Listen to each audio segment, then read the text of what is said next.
That heifer right there just don't even care.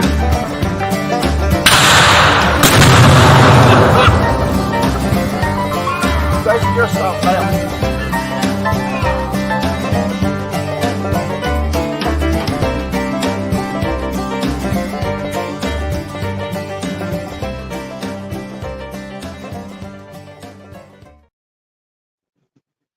Action. Hey, everybody. What's no good, folks? Hope everybody having a blessed Sunday evening. Start to the week. Here we go. Yeah, here we go.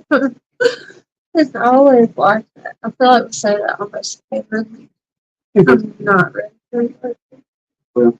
I don't think it's going to be bad this week. Hey, let me ask y'all this real quick. Can y'all hear us okay?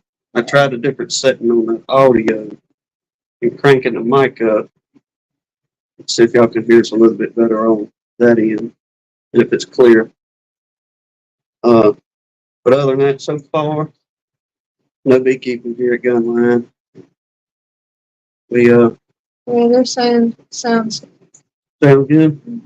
Okay, good deal. good. Great. Maybe Robin's been busy. What's that mean? So I did a bee tree forest of sky and a ball-faced hornet nest yesterday, and another bee tree of sky today.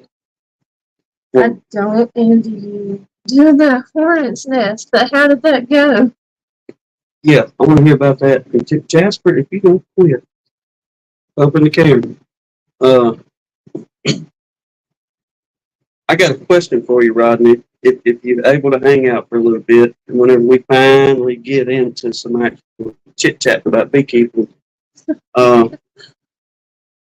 got a little piece wrote down, but I'll see if anybody has tried this, and if you have you had success in it? But undoubtedly, this trick goes back way back to the old timey days, back to the Egyptians in them days. But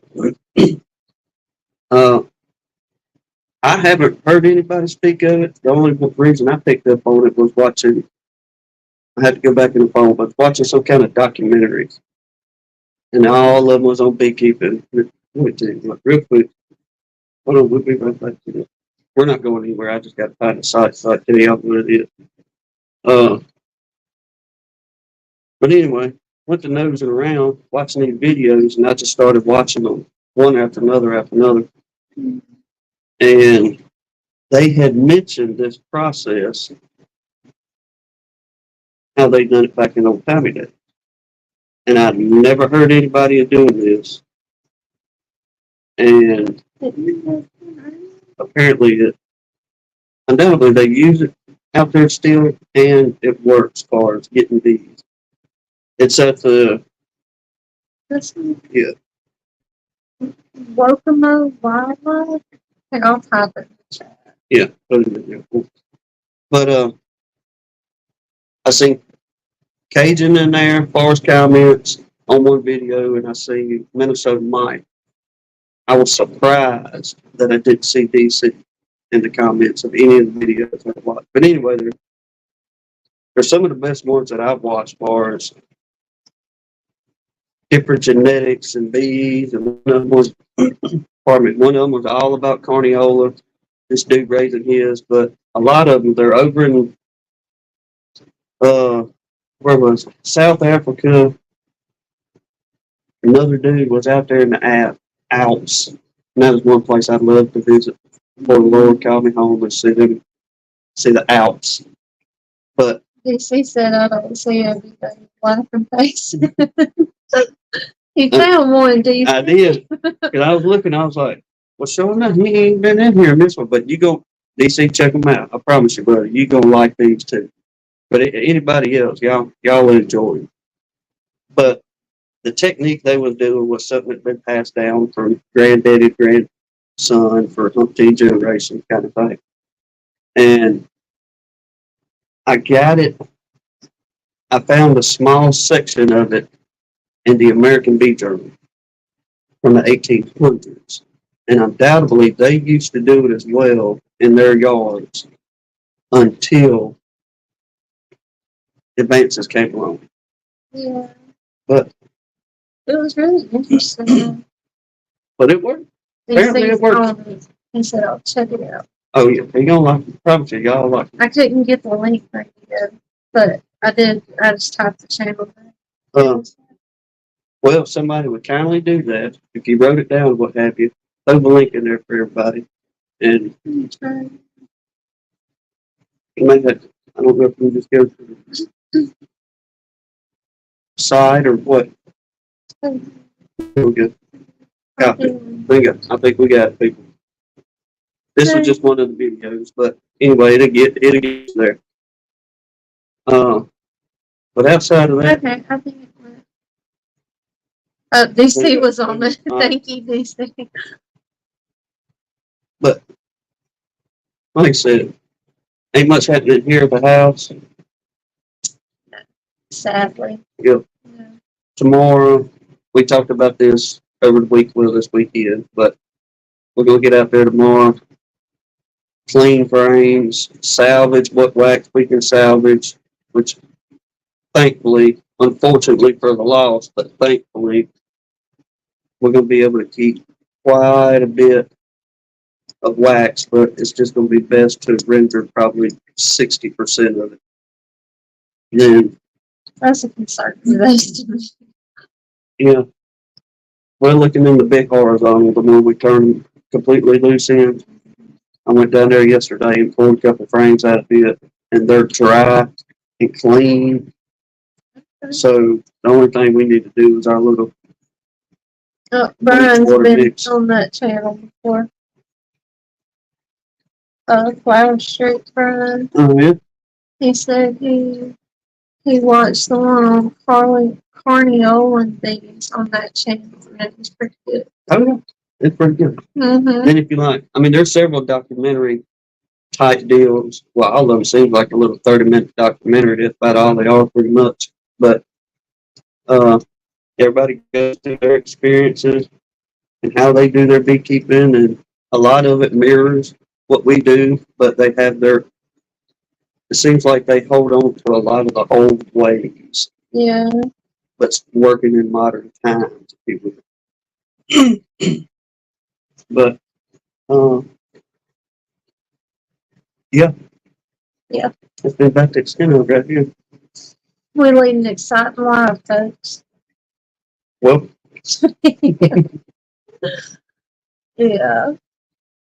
now I did talk to a brother at church for a good while. We had Sunday dinner and fellowship after church. Mm-hmm. We talked about spine, eating Miles' word, and women can cook. You go to just about any, especially little church. I say little church. I don't know. Yeah, what anywhere really. You're gonna find some good food. But I have to admit, yes, in the southern churches, you will find some good food. But I don't know. We filled the plates up. Honestly, it's so good. The pastor even made a reference in the sermon this morning about now. What did he say? He was preaching, or lust, the sin of lust came up in his passage this morning, and he did throw in there. It is a sin of lust to go back here and hurt yourself at this bar in the kitchen. Sure, it's called gluttony. And he did it with a straight face too. No, I couldn't have done that. I would busted out laughing. I just I busted out laughing quietly. I just nodded at him. I got you. Yeah, it was funny. Yeah. Sorry, that just it hit me when you said that. It was good. So, I threw you off. I'm sorry. Talking to the brother at church, he got him a couple colonies last year. Yeah, last year. And we've mentioned him a little bit here and there, but undoubtedly he's having what it sounded like is more like hot hive. He just got some fussy genetics going on with this one colony. Because he said every time I pop the lid off, they they're fine. He said, but when I start pulling frames is whenever they just begin to, kind of overwhelm me, hit me all in the head as far as my bell, and really trying to sting me instead of just kind of bumping me, telling me to get out of here and stuff. So I don't know, giving the best advice I could. I said, well, it sounds like we just need to coil that queen and get you a new queen in there. Oh, Calm their butts down. my God. What you got there? I can't believe you beat Mike. He said, I used to love the church potlucks until one woman was showing us the cat paw print in her brownies. Some people shouldn't cook for others. I swear our church don't cook like that. But I do agree. I have cats, but they're not in the kitchen when I'm cooking. No, Lord, no. Oh, that's terrible. It's one of them. Oh, it'll be fine. It'll be fine. Somebody eat that. Yeah. No. If you're pulling that stunt, just don't bring it. Don't. Oh no, that's the pan of brownies you tell your brother to drop by and get. You don't take it to church. Yeah, I was thinking about you. Yeah, Ronnie, you just can't make that up. That is terrible. Now, Nice. to our Louisiana folks, Oh man. we got a brother in the church. His last name is Quibido, and he is sure enough Cajun. Yeah, I mean we've talked about it a lot before. And the one that threw me off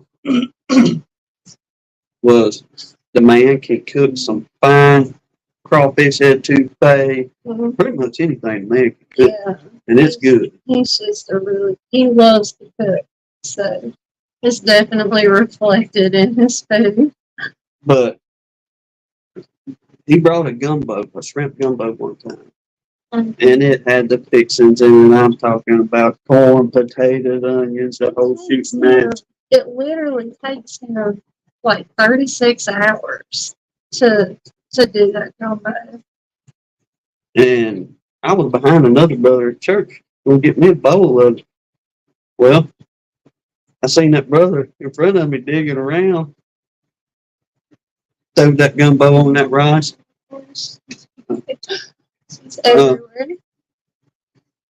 Throwing that gumbo on that rice. Then whenever I seen the yard eggs float up, whole, I mean, they was cooked, just like a boiled egg, but he added them to the gumbo, and I was like, Brother Larry, I said, you lost me on it right there. I'm going to have to pass on that fast right there. But everybody's talking about the cat. Yeah, she's going to clean herself in the ear now that we do all this. Oh, and I'm so conscious after that. Like, I swear, I don't cook with cats. I've never in my life heard of something like that. Now, especially bring it on to church or anywhere, really. I could see maybe if you got bad blood with the in-laws or something. I mean, that's what I said. You know, that's the kind you tell your brother to swing in and get. That's like a revenge dish right there. I'm sorry, y'all. That threw me for a loop. Never heard of somebody doing that. Started off good already, did it? Derailed. I think that's probably a record for how quick we derailed this conversation. All right, Mike says he used to add eggs to his gumbo. They called it eyeballs. That's great. I mean, there ain't nothing wrong with it. It's just I've never had a gumbo with eggs in it. Now I've had it with okra, all the way from perfectly cooked okra to the slimy stuff and everything else in between, but never with yard eggs in it. So,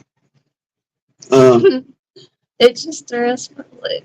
it's all right. Did it? We got another. Oh, shoot, we got an hour and 45 minutes for rec, y'all.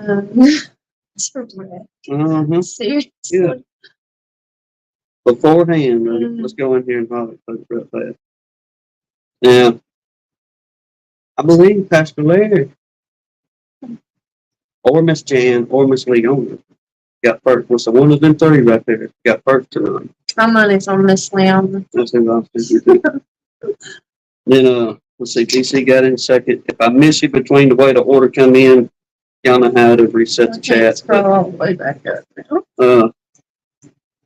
Mr. Rodney Middleton in here. Good to see you, bro. Todd, good to see you back, bro.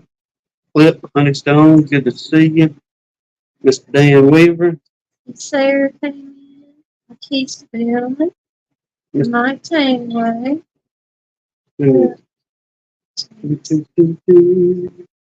James and Brian and Jen. Oh, I'm thinking about that, which I'll show it 2 times for anybody else that comes in. But Brian and Jen, remember last week when we were digging around and we were showing the letters from everybody, the honey tasting last year? Their magnet was on the fridge. Yeah.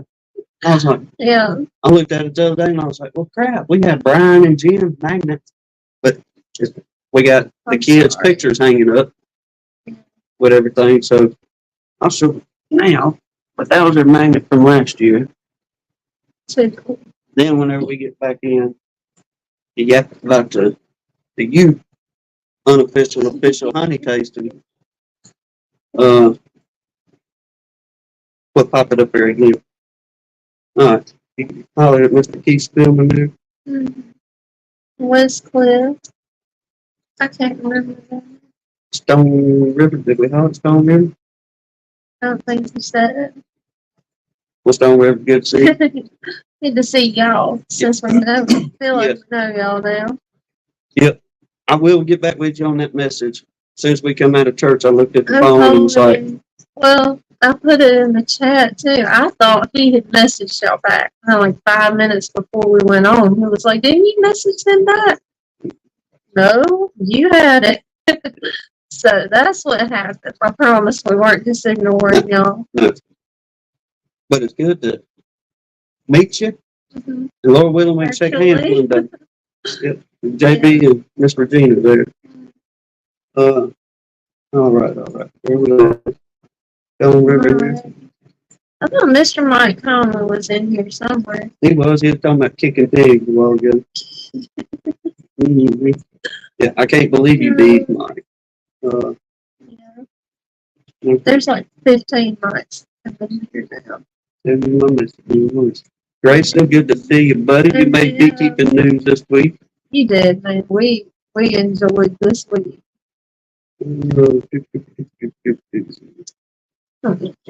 Randy, Tar Hill, good to see you, Cap. All right, I think we got everybody new. Yeah. He's here. Yep. But appreciate everybody being with us. We will try to make it as far as we can. Oh, that does sound good. He said his mother-in-law is an Italian who grew up on the coast in Mississippi. Talk about some good eating. I bet that is good. Who says That's a heck of a combination. Westcliff Honey. Okay. Oh, I bet you have one that could cook up like fine meals. So. Yes, sir. I absolutely imagine so. Audio's cracking. Audio's cracking. All right, let's go to default. Yeah, see what happens. Audio.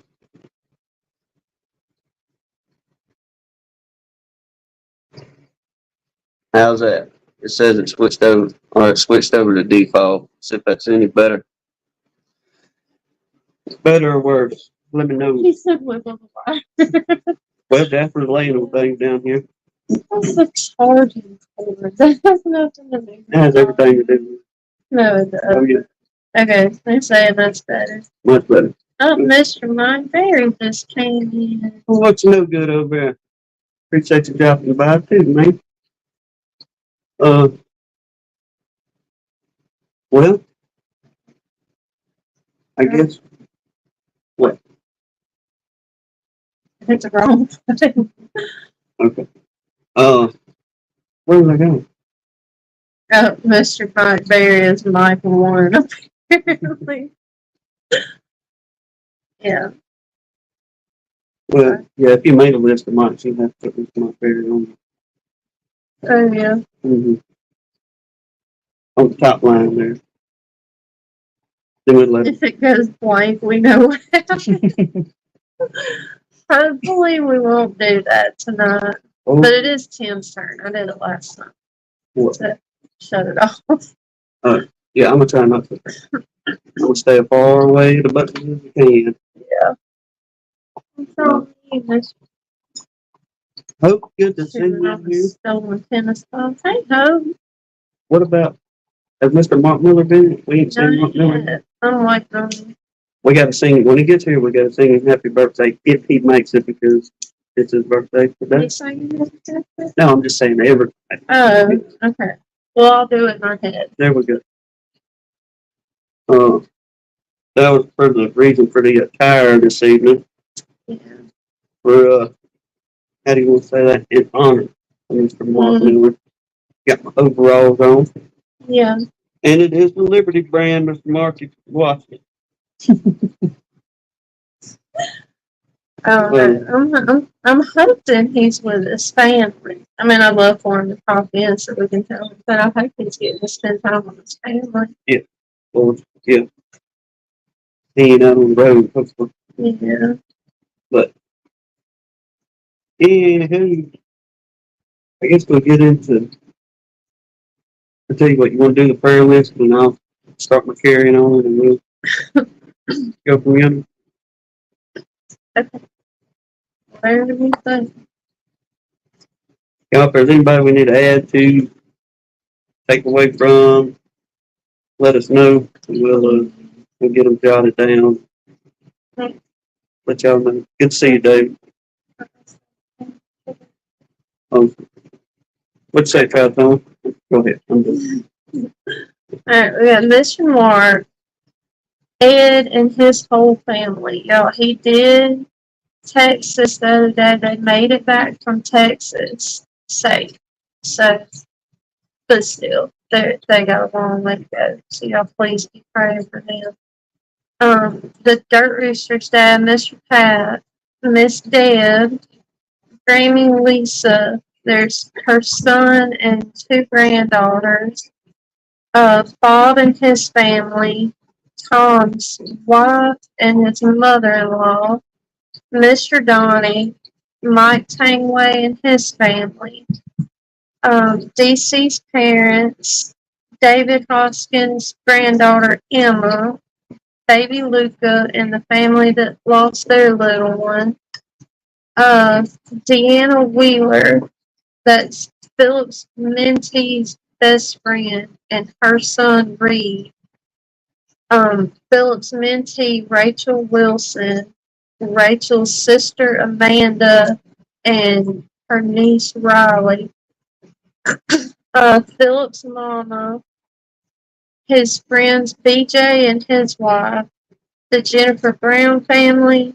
Bobby's Bees and his family, Minnesota Mike, his brother Dave, Aaron Frederick, Mr. Larry and Miss Sherry Gandy, and Mr. Larry's mama, Keith Larimore, Hillbilly Earl, the Paris family, that's the Dirt Roosters in-laws, Icy Mountain Honey, Sandy's young family member,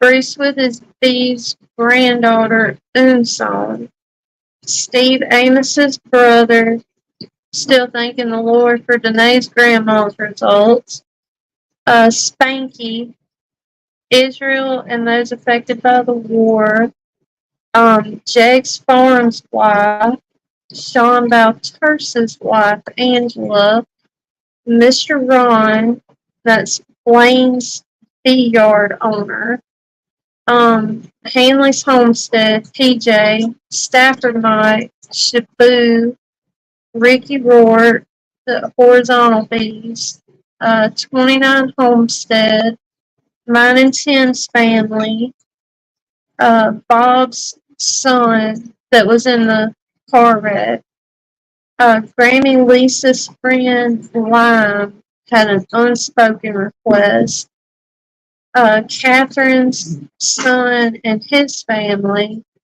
and Sarah and her family, and as always, all of our government officials in this country. And if you will, the Leonard family, dear, sweet soul of a lady I've known pretty well all my life, but she went home to be with the Lord this Tuesday, and they had her services and everything Friday. I know. I forgot to turn the page too, y'all. Well, what's your Well, but Russell's Amon's wife, Miss Brenda, we added her last week. I'm sorry, I'm not used to turning that last page. Keep everybody in your thoughts and prayers. The Lord he's been working, he's been doing things. It's been a blessing getting these emails from folks who saying, All is good. yeah, the Lord deliver me from this, deliver my family members. So all glory to God for sure. Okay, DC. We'll surely be praying for that. Oh, that's good to hear, David. I was wondering how she's been doing. Yes. That's awesome. That's really, really awesome to hear.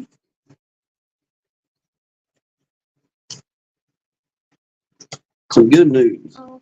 Yeah. Yep. That's encouraging. It is. Knowing the Lord working. Absolutely. I ain't gonna lie, y'all. I'll get mushy for a minute. Like we've mentioned before, we've never, when Hannah and I talked about doing any kind of the beekeeping on YouTube and all that, just for us, we was going to make sure the Lord was a part of it somewhere in there. And watching many of y'all in your videos, y'all do the same as well. But that was just like our number one focus, that the Lord's going to be in it. You know, He's the creator, and He give us just a small portion, as Mr. Mike Berry said the other day, of being able to work with His creation and enjoy it as well. But I'd have never imagined whenever we started doing the prayer list that it has gotten to where, and please don't get me wrong, anybody, gotten to where it has, I reckon, how the Lord has just pulled people together. And folks, the only time we really talked to was on these beach chats or something like that. But common people loving the Lord, coming together and praying for people that you've never met or anything like that. For me, I was just thinking, that's an awesome blessing.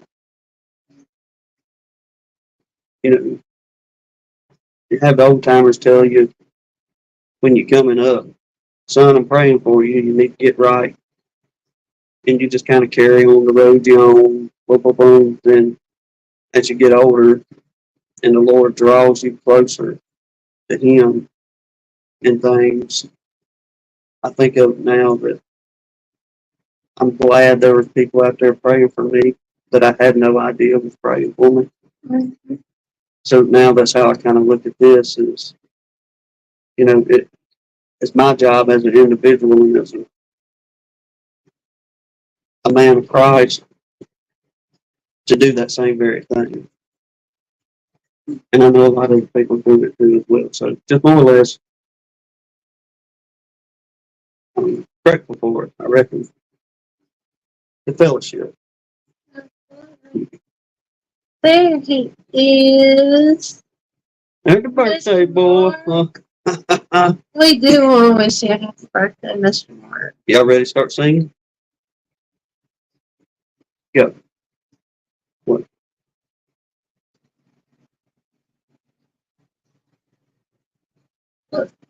Uh, well, Rich, I'm not too sure about the ancient alien ancestors in Jesus' name, but That's what I was gonna say. Like, please don't come on here and joke about prayer. no, I understand everybody's entitled to their own opinion, but there's don't. 6 other chats you can do that in. Is what I'm gonna say about it. I'm not gonna get ugly.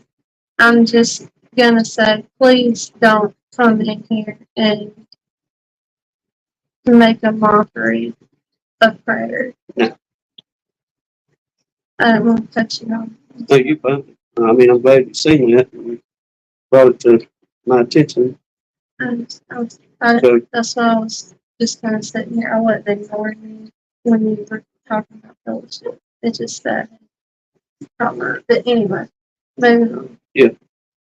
But we didn't know if we was going to see you tonight, Mr. Mark. But Tim wore his honorary Martin Miller attire since it's your birthday. Yes. If I had a pretty singing voice, I'd sing to you. We don't want to run people away. Y'all heard me and Philip not long ago, and y'all probably cranked that volume down whenever we went to singing that night. That was my next question, Brian. Would Mr. Mark please tell us you're not working on your birthday? Is it on? Oh, you just asked. He hadn't had time. Oh, I thought he had mentioned it at home or something. Oh, he thinks you're handsome too. We'll make him look good. No, he didn't say it to. No, But either way, we do hope you had a very blessed day, Mr. Mark, whatever you did. yeah. I bet you he talked his wife into an apple pie and homemade ice cream, though. Well, if she was a good wife, he wouldn't have had to talk to her. You just make mention of He just, it. Yeah. you know, remember last year when you made that, whatever it was? Kind of thing. Like how I am about them pumpkin pies. Mm-hmm. You know, when I get to hankering and I ain't even got to say nothing. Mm-hmm. I think the earliest I've started making pumpkin pies in any given year is about July. End of July. That's my face. Mama's old recipe. You talk about it, you do. And the secret, you want to tell them what the secret is? I'm going to do it, save it for the video. Yeah. For what makes them better. Okay. No, David Hoskins is in agreement. I'd rather have a good old fashioned homemade apple pie and ice cream for a birthday instead of a cake. Yes, good. Mm-hmm. I totally agree. Which I imagine many of us as well has kind of gotten out of like the whole sweet or sweets stage. Every once in a while you find something you want to munch on, but you know, it ain't like whenever you was a kid you wanted the whole cake. Now I don't even want hardly just a little piece of some kind of sweet. Mr. Dan said always a fruit pie over cake. Okay, he's eating his birthday dinner, Long John Silver's. I heard that. Extra dipping sauce. Danae, he is fine. He milked it for a couple hours yesterday. A couple but hours? He's fine. He was gonna survive. That joker. You talking about Jasper? Yeah, she said, how's his foot? Oh my God. Look, y'all, I had no idea about it, and I walked in here and get me something to drink. And usually he follows us. It don't matter whatever we're doing, he's gonna get up and follow us, especially if we go in the kitchen. So I got up to get me something to drink, and I turned around and looked back, and he's sitting on the tail end, and he got one leg. What was it? His left leg, I think. Mm-hmm. Kind of just hanging in the air, and I asked her, I said, "What the world happened to him?" And it just looked at me, and I was like, "All right." He's like, "Well, he was out there in the cat food bowl, and there was a yellow jacket, and undoubtedly it turned into a battle, and the yellow jacket won. I was like, so it stung his foot? And like, yep. And so when I started talking to him about it, boy, he just, like I told y'all in the comment, he milked it for every ounce he could get out of it, kind of thing. He looked at you, just hold his foot. Yeah. Yeah, So, David said he likes to be the star of the show. well, then when you got the second and third mamas and the fourth mamas commenting in the comments Yes. about that poor baby or, that poor thing and all this, I'm like, Jasper, Yeah. you just gonna drag it out. I thought it was kind of funny because the male comments were, somebody said, well, y'all should feed him. He wouldn't have to be in the cat food bowl. Mm-hmm. Yeah. He hadn't been back over there, though. I will give him that. That was a hard lesson for him to learn. Well, maybe you learned it like that other one we got over there with the honeybees. So you talk about if a bee gets in the house, that dog's gonna find it. But maybe, Beekeeping then. yep, I got my notes. I got a bunch of notes. It'd be kind of a, let's say, a back and forth and up and down kind of evening, which normal evening. Brian said him and Jen already started making Halloween candles. They sold some ghosts at the market today. Good. There you go. Mm-hmm. Starting to see the stores pick up on it. So it's getting everybody in the mood. That man just capitalizes on whatever.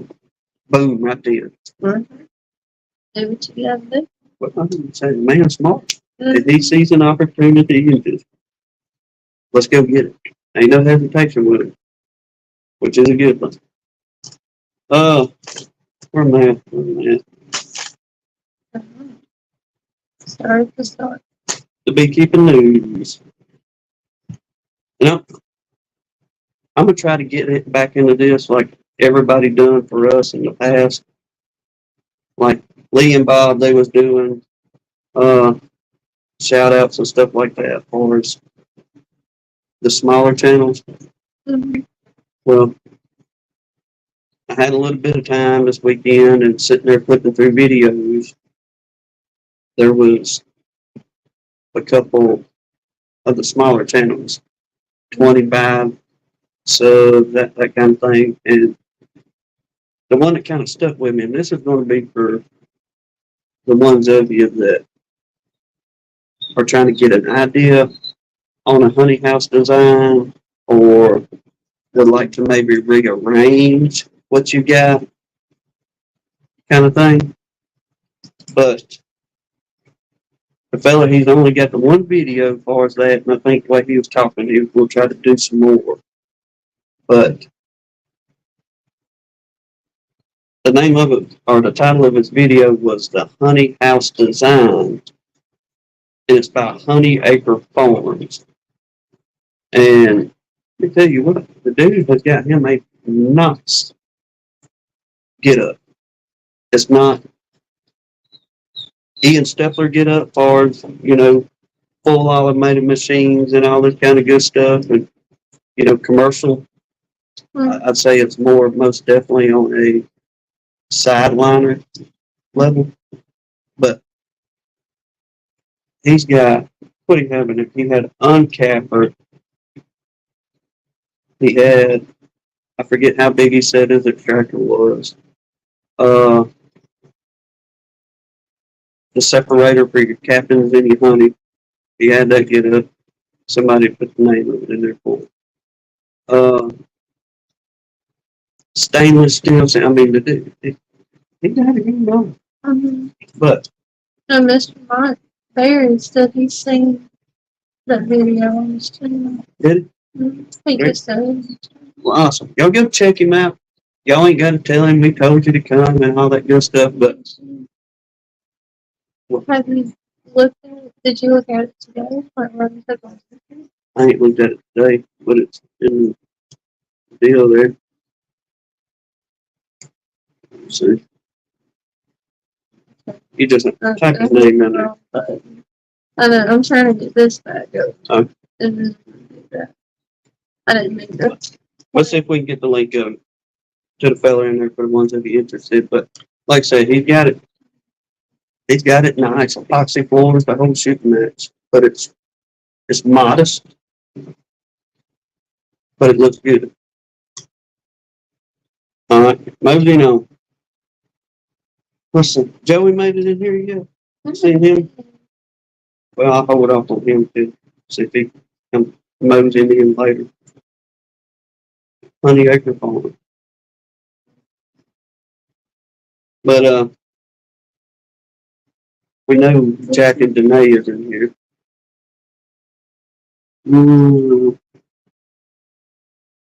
Yeah, that's you. So that video. Yeah. Jack and Danae. They got that short, which is pretty awesome. Mhm. Big old sunflower. One little OB in there. Thank you, my baby. He beat me. He got it? He just beat me. I was fixing to paste it in. Awesome. But they got the little honeybee on that sunflower, and it looks like you just grab some pollen sub and tested that little thing, Mm-hmm. and it was yeller from head to toe. I'm telling you. But the close up on it that they got is, how would Philip say that? That's quality video, Mm-hmm. is what he tells me. So get a minute, go check out Jack and Danae, J&D on that. Sawmill Charlie. They made it this week. Mm-hmm. Yep. His last video on the bum queen. Yeah. I didn't finish. Well, he went in there, he's gonna try his new queen, what they call that thing. On Man Lake, it's called the Push In Queen Marking Disc. Mm. Yep. Yeah. Say that 10 times real fast. Can I use your nose? Yeah. But his whole intention is, it seemed like in the video, he was going to go in and try marking that queen with that new little disc he got.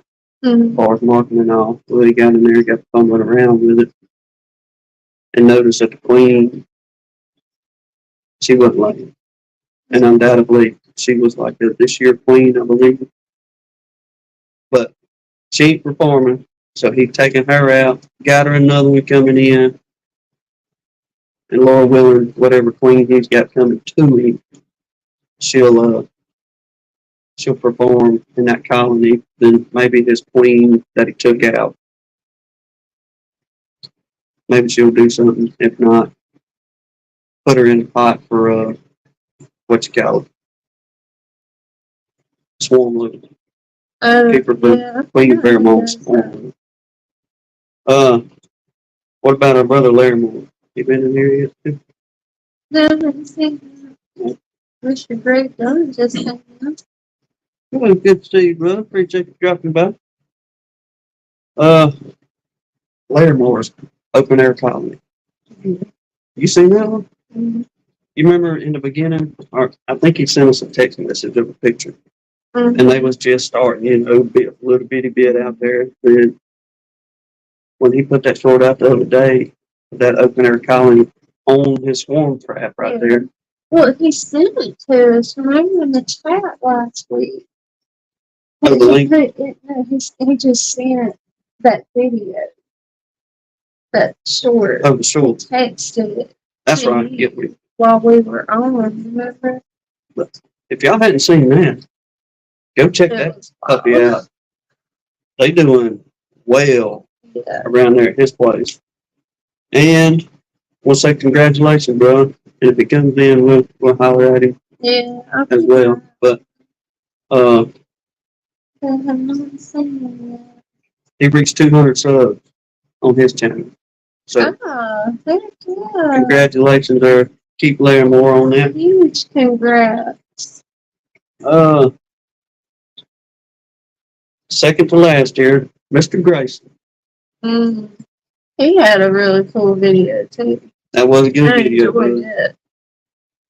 Like I asked you in the comments, or I was saying in the comments, you talk about, boy, You glance down and see that and go, all right, Mm-hmm.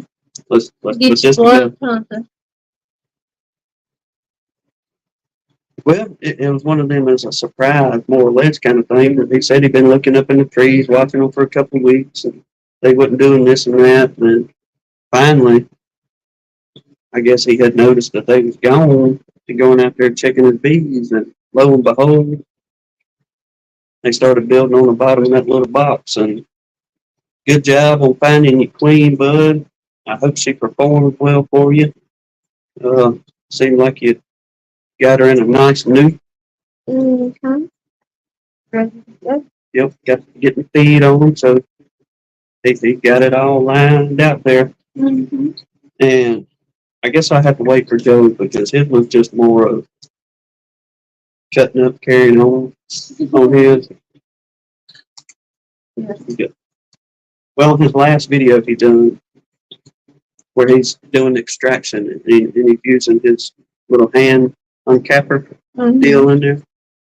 Well, he pulled out a piece of, I mean, the cone still looked pretty good, but I was telling you, about midways of it, it had a few just little wonky spots. Wasn't nothing bad, really. Mm-hmm. But he was saying he had a gal come by and bought a nuke from him, and old girl told him, or he pulled it out, and he was like, "Look, I'll put a better frame in here." And she's like, "Well," he was saying, "Well, it's unique, so just I'm okay with it." So he put it back, and the words come out of it, and the way it come out of his mouth is what got me. Some of y'all may have picked up on it or not, but he wasn't meaning anything ugly at all. But It was just funny. yeah, he just said, "I'll let her have it." I was like, Oh, I'm not arguing with "All right, yes, sir, I'm with you on that." But uh,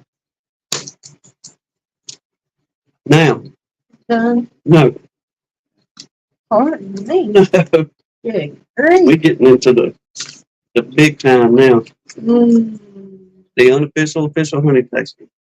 Nosy through this right quick. Like I said, Brian and Jim from last year. Oh, there's their sticker. Little magnet deal. Oh, And I imagine the way Brian fancies all his packages up, if you order something from him, he throws. Y'all don't hold me to it. But from what I hear, his bride. well, he hooked it up. Yeah, Last year he hooked it up for us, Jasper. And I imagine whenever he sells his product, he throws a business card in there and he's got his magnets and stuff like that. But It's advertised. Good stuff for brides. So, keep spilling in here, right? Yes. Okay. All right. Oh, yeah. So far, several of y'all hit us last Sunday night whenever we made the announcement for the second annual unofficial official honey taste.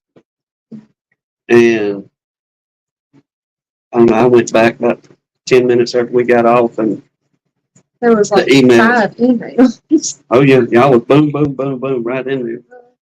So I know some more will be in the mail this week.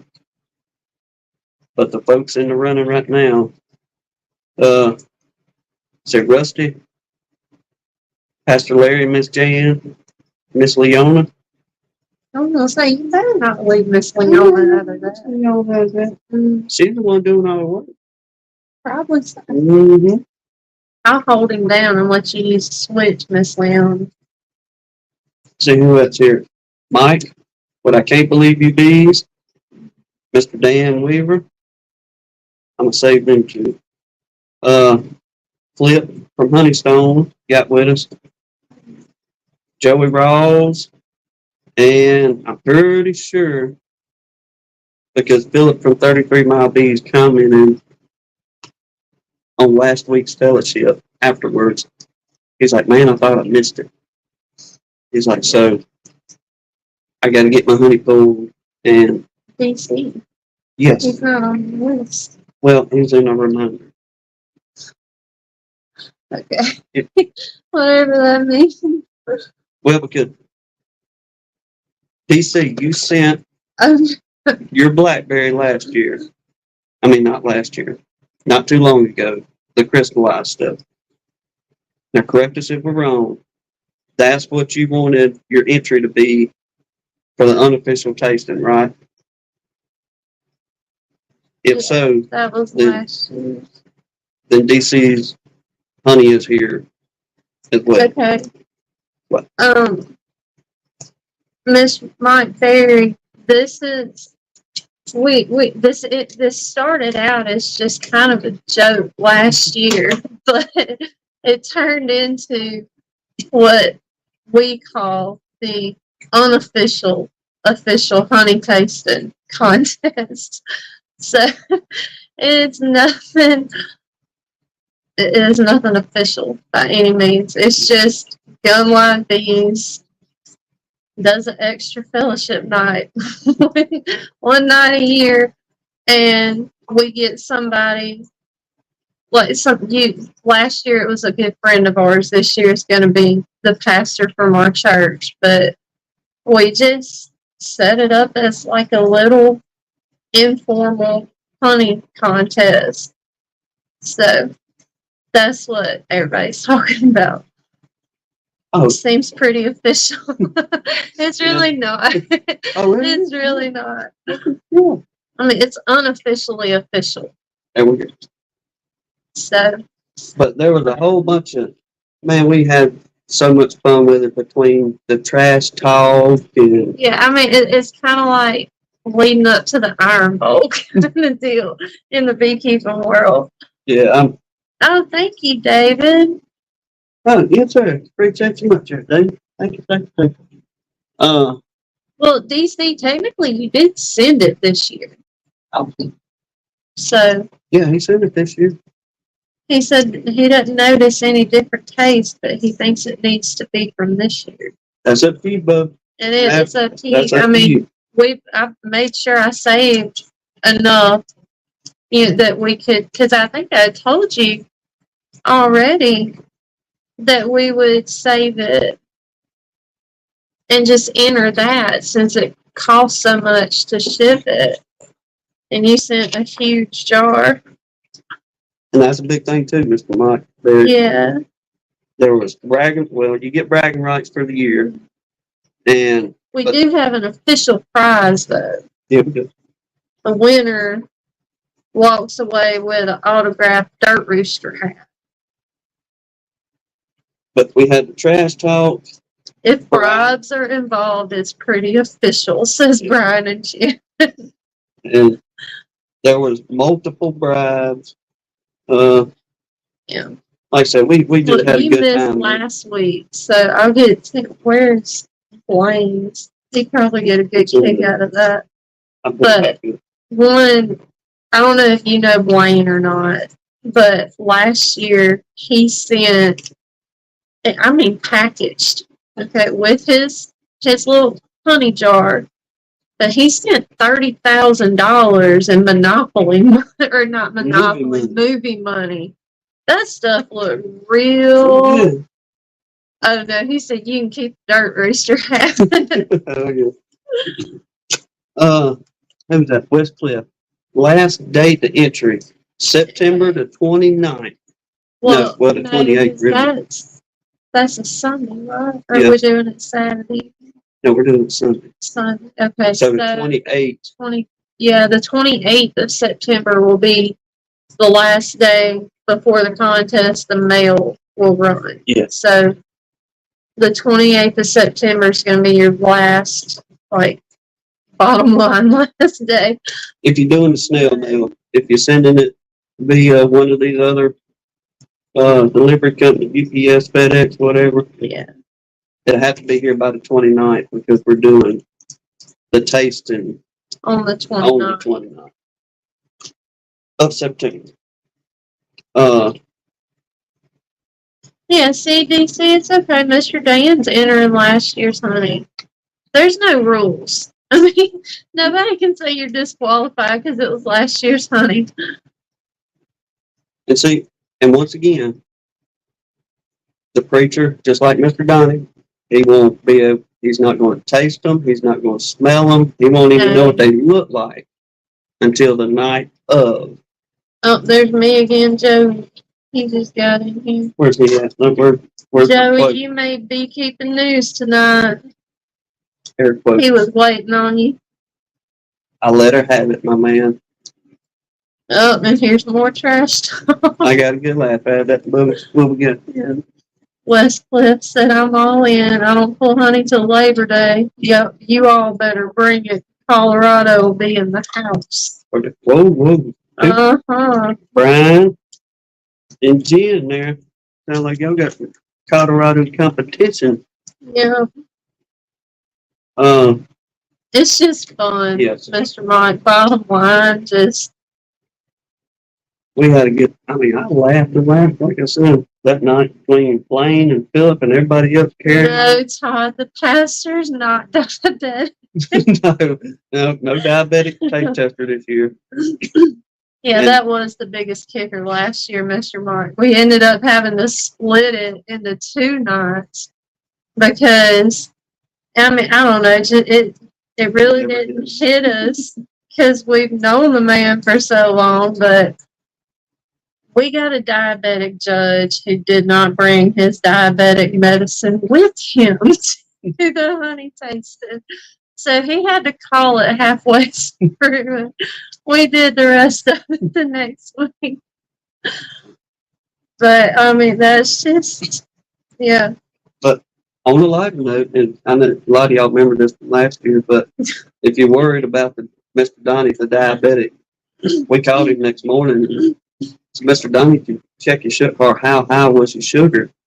And he said, oh man, it was only like 110 or something. Yeah. It was like, it wasn't high at all. No, your sugar was perfect. You taste, I forget how many entries we had. Yeah,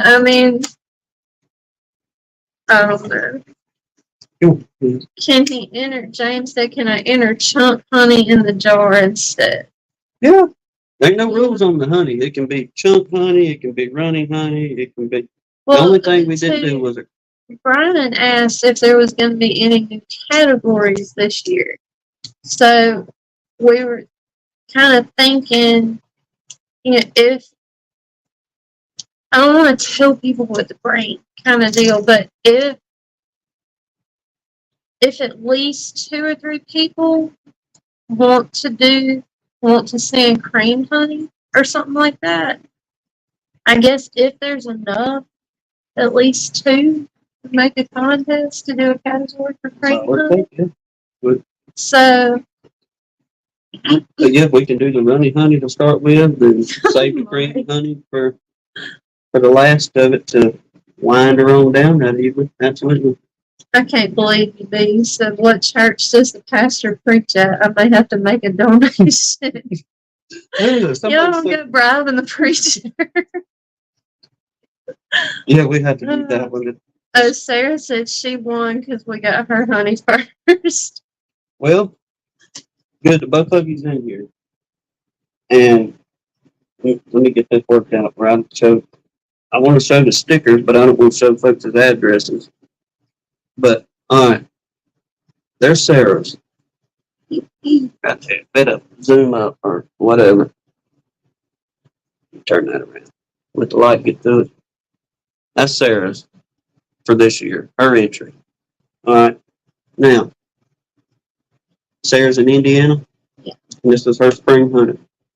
Okay. And it was. Now we're going to mosey to the East Coast over here, because this one come in the other day. Let's see if I can get his address and we'll cover it up.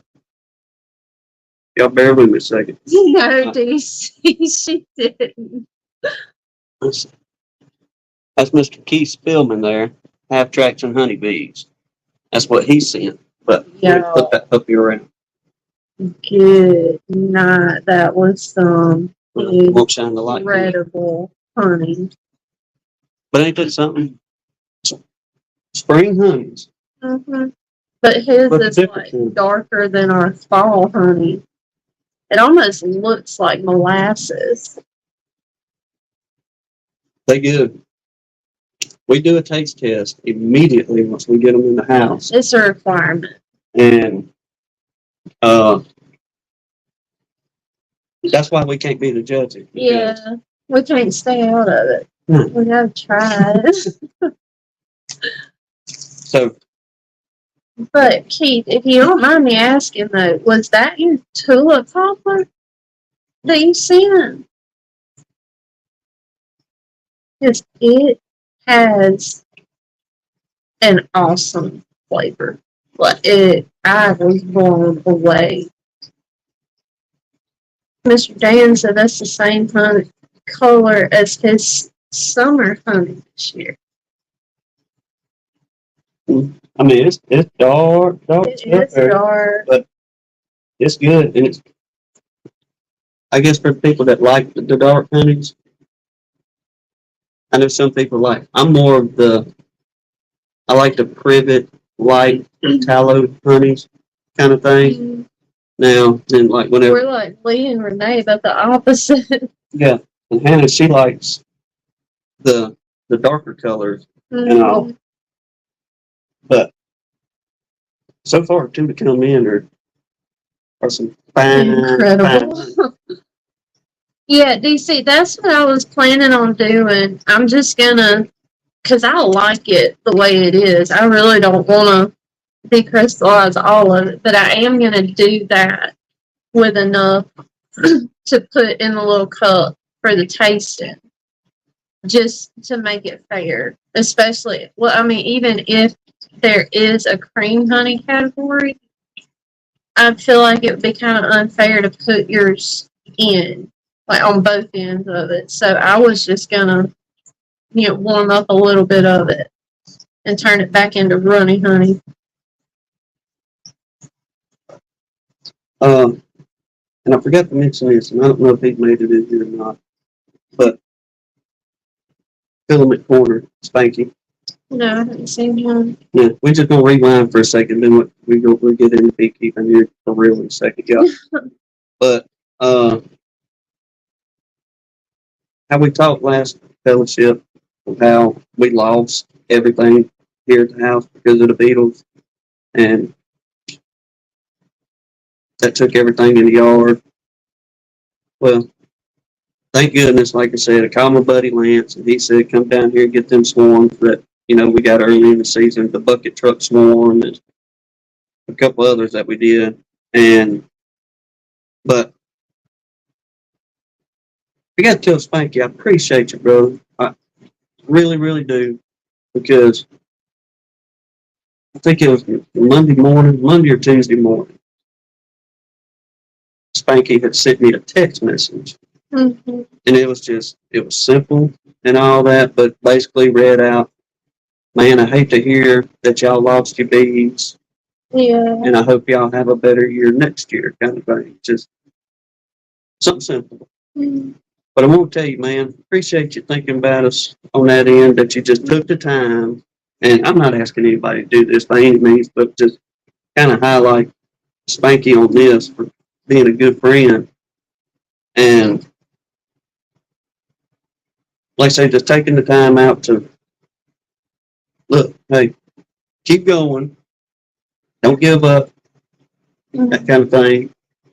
So, We do appreciate it. if you're watching, Spanky, thank you much on that text message there, bud. Sure appreciate that. And I guess we haven't talked about weather yet. So how y'all over there on the East Coast with all that blasted Debbie right fast, and we get into yakking. I know Keith Larimore, he said he had to move cattle and he was worried about having to move his bees, but I don't think he had to move anything, thank goodness. From watching Bob's videos, looks like they came out pretty good over that way. Yeah. Pastor Larry and them, I know they were concerned as well. So for the ones of you that dealt with all that this past week, we've been definitely thinking about y'all down here, because we know how it is, whether it's tropical storm or a full-blown hurricane. It ain't none of it any kind of fun, whether you're dealing with flood damage or wind and flood damage kind of thing. So hope everybody came out of that pretty well unscathed on that storm that came in. Okay. Now, Rodney Middleton, if you still hanging out, let me get the computer. We cranked this thing. I just put gas in it today.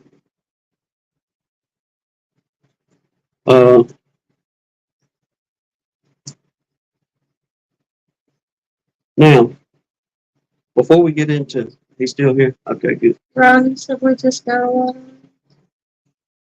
We're good. Well, I mean, I know a lot of some folks was needing some rain as well. Like, what was Charlie talking on his live Friday night, that it was good steady rain where the ground could actually soak it up instead of it being a whole bunch of runoff. So hopefully that helps them out with their hay fields going in the fall, for whether they cutting for their own stock or cutting hay for the neighbors around there. Pastor Lewis said they had almost 6 inches of rain, but not much damage at their area. Well, good deal. I know the folk down there in Florida, y'all got buku rain, probably, I don't know what, 2 or 3 feet worth of rain in some places. But I'm jealous, DC. He said they're going to be in the 70s for the next week or so. don't talk to me right now. 70s. We still got, I We got mean, a 6 months. solid 2 or 3 months of 90s left. And I do have to apologize to Todd at Loma Vista. Because yesterday, I forgot to tell you, you were talking about something. I saw it and laughed that he said, if you don't like eggs in your gumbo, I'm not sending honey in for your contest. I was like, oops. He puts eggs in his gumbo. But the other day we was pulling out a driveway and the temperature gauge, or the ambient temperature outside, was 100 degrees according to the little thermometer up there on the rearview mirror. I told Hannah, I said, look on the weather deal to see what the humidity is. Because I will say, it's been hot during the daytimes, but our mornings have been just pretty nice. But the heat of the day, it will get up, 98, 100 degrees and all this stuff that we've been dealing with down here. So she looked it up and she's like, the humidity is only 40%. I was like, no, it's 47. 47? Yeah. It was almost 50. I was like, well, I kind of got to apologize to Todd then. Because I was carrying on about 40% humidity. And him getting hot out there. And us constantly dealing with, this time of year, 90 to 100% humidity. Mm-hmm. Running around. But we had these last couple of days where it was lower humidity. Well, I have been fussing about it being hot. So I got to tell Todd I apologize on that either. Yeah. Poking fun at him, I guess, between the 2 different 100-degree temperatures. Yeah. But hey, Todd, are you being serious? I've never heard of eggplant honey. Eggplant honey? He said he was going to send his eggplant honey. I don't know. I think DC's as puzzled as me. I don't know if he's just joking, trying to confuse us, or if there really is eggplant honey. If there is, that's a brand new one on me. I just have to say no. I have to pass on that. I would just. I mean, I don't know. You never know. There's a couple times I've ate eggplant and it just. It's like trying to give a kid Robitussin. I'll let you tell me how it is. Yeah. But before we get into what I was going to I guess kind of get Rodney on since he's out there Oh, doing these cut up he's stuff all the time. joking. That's not real. Doing these cut up He's stuff all the time. joking. That's not real. Whatever. He's scared too. Mhm.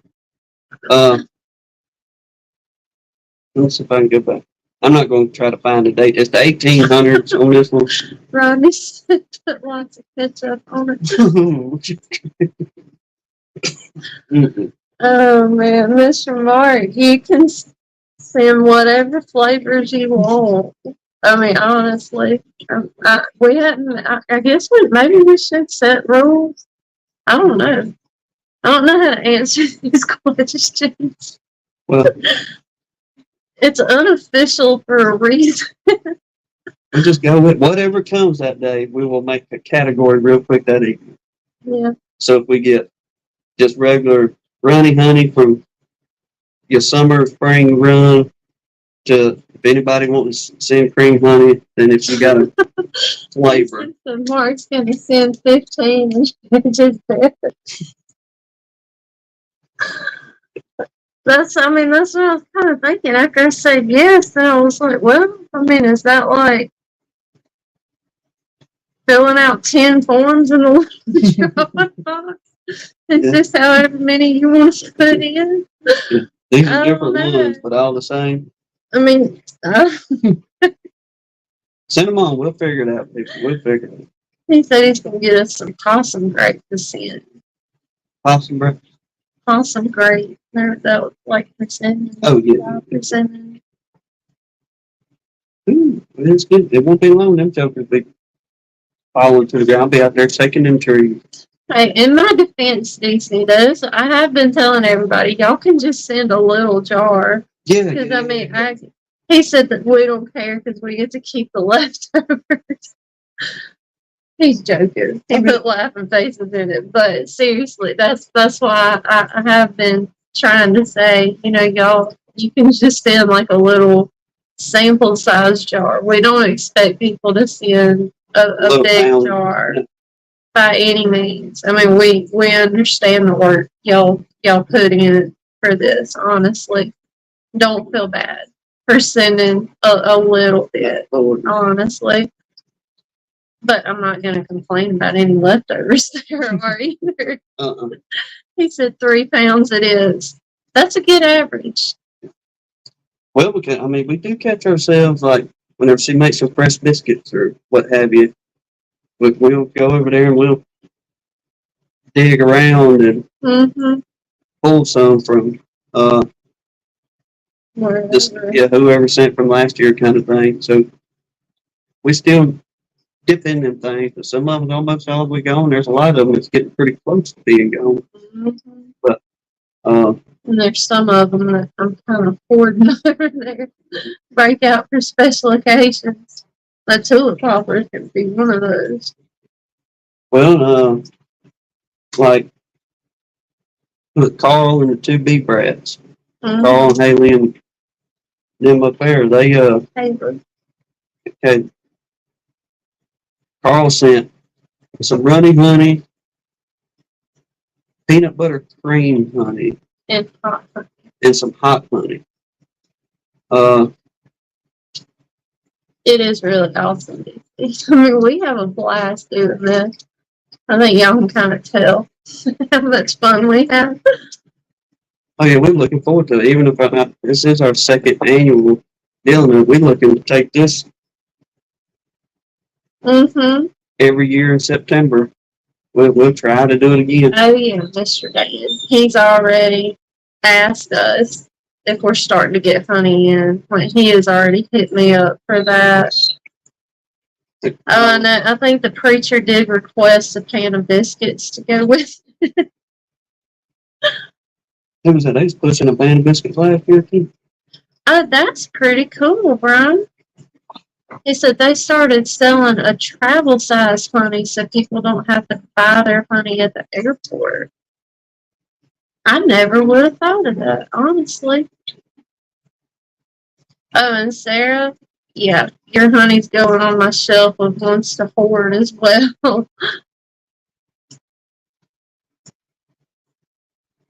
I appreciate you relaying that message for me, Keith. Because that is some kick butt honey. Like, I'm not even gonna lie, that's some of the best honey I've ever had. And I've never tried tulip papa before. Oh my god. Ooh, Sarah, I bet that is awesome. Her friend brought her honey from Japan. Mm-hmm. Preacher's gonna gain 2 pounds being the judge if there's biscuits. At least he's not diabetic. Yeah, well, we might be able to. I don't think we'll ever live that one down. But we did think we're going to start an hour early that night. Yeah, So it's not. at least an hour early. If there's a bunch of entries like last year, we may end up starting at like 5 instead of 7. Because it took us 2 full 2-hour episodes to get through all of them anyway. So Put the email in there. Anybody that wants to send it in for the tasting, hit us up on the email and put some honey tasting or something like that. How many was it last year? 12? Oh, there's more than that. I think. I had to go back over and count. Yeah. I think it was 12. I can't remember. There was several last year though. You want me to go count real quick and talk some people? No. No? I'll go count Leave real you quick. with- You talk to me. Because I think that that judging sheet is still in In the book. that book. Yeah, it was. Yeah, I'm saying Miss Dan, it's about 14, so found it.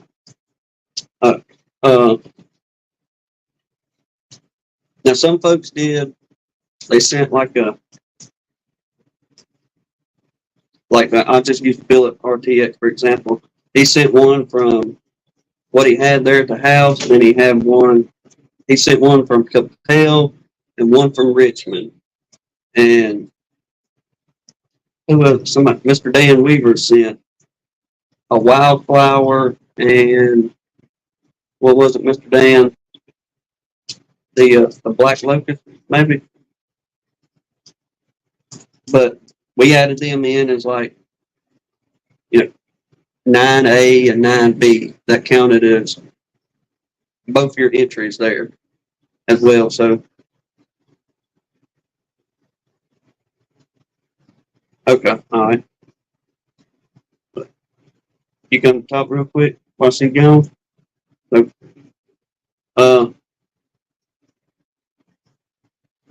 yeah, once again, man, we had a blast with it, and absolutely looking forward to it again this year. While she's gonna meander and doing that, this ain't quite yet what I was gonna get into, but it'll be right after this article. But the American Bee Journal, I think, is late 1860s, 1870s. But this one is called The Anecdote. But let's see how I can put this. You had some know-it-all, if you will, back in the 1800s that come in and tried selling a fella jumping beans as far as beekeeping stuff. And we got a pretty good kick out of this fella's article. It ain't too terribly long. But the gentleman called it The Anecdote. Said, Mr. Editor, if you don't think the following worth publishing, just throw it in the waste paper basket. I shall not complain. About 6 years ago, last winter, an agent engaged in selling a patent beehive came to my house. He had a model made and finished off in the best workmanlike style. It was indeed a beautiful thing to look at. He very kindly showed me all its advantages, but none of its disadvantages.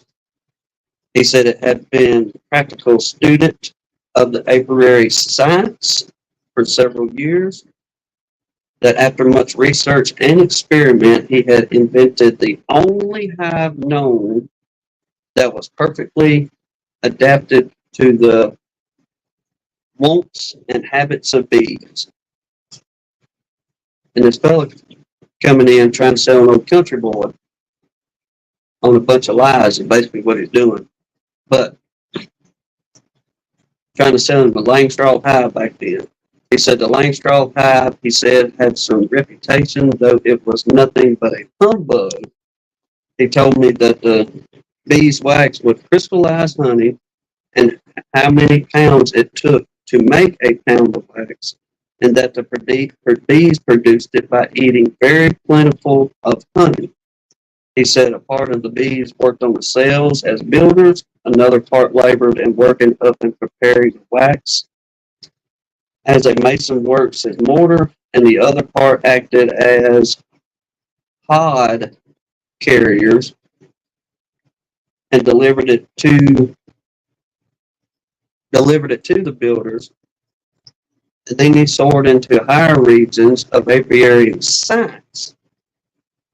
Said he had often seen, y'all check this out, said he had often seen the queen and drone in the act of reproduction and could tell whether a queen was fertilized or not, and as soon as he looked at it.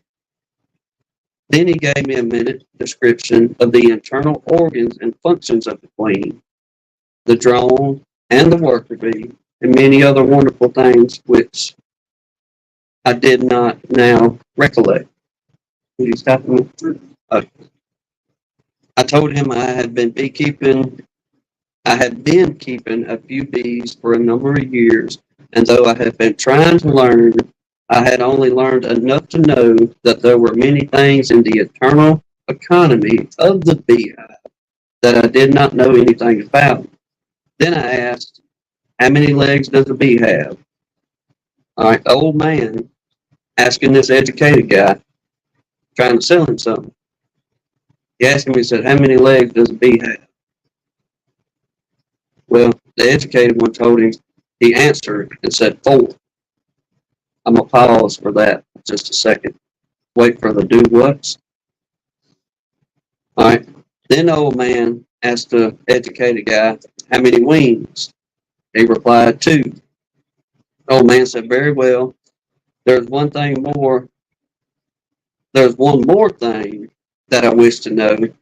How does it happen that you know so much about bees, both scientifically and practically, and things to which no human eye can see, even with the aid of a microscope, and yet there are other things plainly visible to the naked eye which you do not know. But pretty much this old man is gently putting it on boy that's supposed to know everything. If I can see right, a bee has 6 legs and 4 wings. This he would not believe nor admit till I produced a few bees and gave him a demonstration of the truth of my assertion. He then said I had a different assertion. He said then I had a different breed of bees from any he had ever seen, and judging by these numerous legs and wings, they must be very superior race. So his comeback was, you got some kind of hopped up bee since they got 6 legs on it. No man trying to tell him no, sir. This is a honey bee with 6 legs. Your education ain't going nowhere. Thought it was a superior race of the bees, and his superior hive would work wonders. Now I said, my friend, you say that beeswax is crystallized honey. By partly of reasoning, you would be bound to admit that tallow is crystallized grass.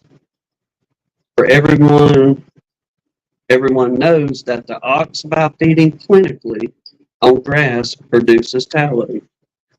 If you can demonstrate to me that tallow is crystallized grass, and tell a pound of tallow, I shall have more confidence in your scientific apiary knowledge. He decamped quickly. Basically what it is, I lost you on it. is you had this salesman come up, and he said, "Look, I have got the I perfect missed bee the hive." first. But Uh, Well, let me run through it real quick. He Mike said, said, "Old boy took the kid to school." "That's exactly what he did." Yes, sir. Salesman comes up. Look, I got this fancy brand new get up right here. It'll produce bees and honey like crazy. You need to get this from me because I'm educated with science and I've been to school, so on and so forth. Well, he tries to tell him, well, he asks him, how many legs does a bee have? Well, the salesman says 4. Well, the bee's got 6 legs. How many wings? 2. Then he tries to tell him that, uh, You gotta secure the bee. Yeah. You try to sit for it. that too. Yeah. So, so on and so forth after that. But in the end, That's where it's just making stuff up and tell the kids if you can prove that. pretty much like, I'll sell you some oceanfront property, if you will, forest crystallized grass turning into tallow, and you go from there. So whenever he finally got to the old boy at that point, he didn't have nothing to say. He packed up with his little red wagon and headed on out. I'm going home.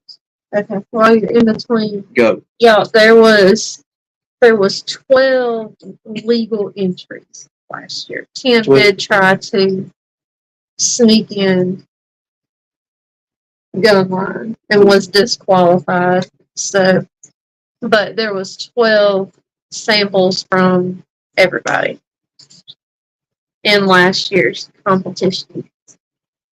Well, everybody pushing in, it's looking like we're going to have a little more than 12 this year.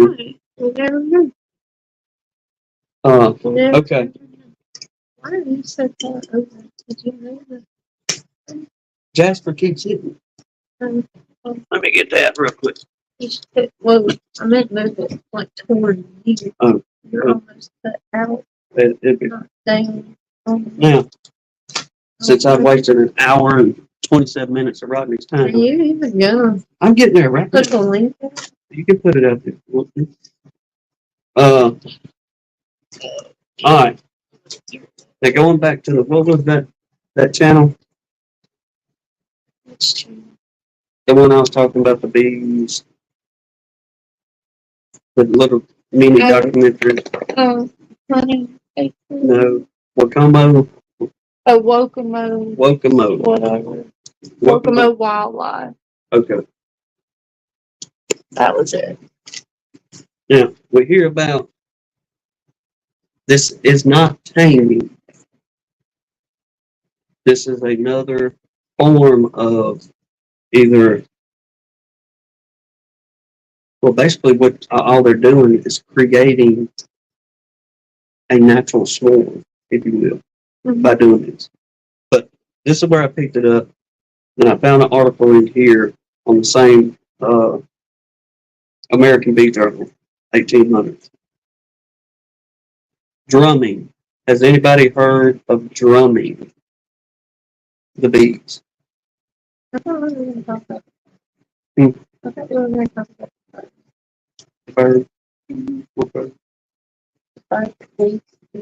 Oh, I forgot about that. Yeah, we'll talk about that later. That's what the whole thing is about. What that was part of it, but I forgot about that part. But, Sarah started drumming. She said she read that. okay, so we got one. So I Is never, this what you need to write? yeah, Okay. I don't know if he's ever heard of it, done it, We anything. should have known Brian would know. He said drumming moves bees up from one box to another. The man has done his homework. Sarah said get the bees to move to the river. You can do that too, because it gets undoubtedly, it does get them moving.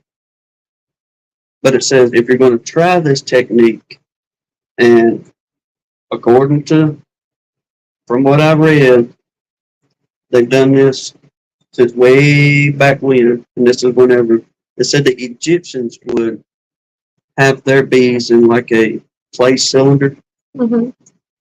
and whenever it was getting into springtime, and they was trying to prevent a colony from swarming on them. Instead of being able to kind of like we can do, we could just split them up and put them here and there.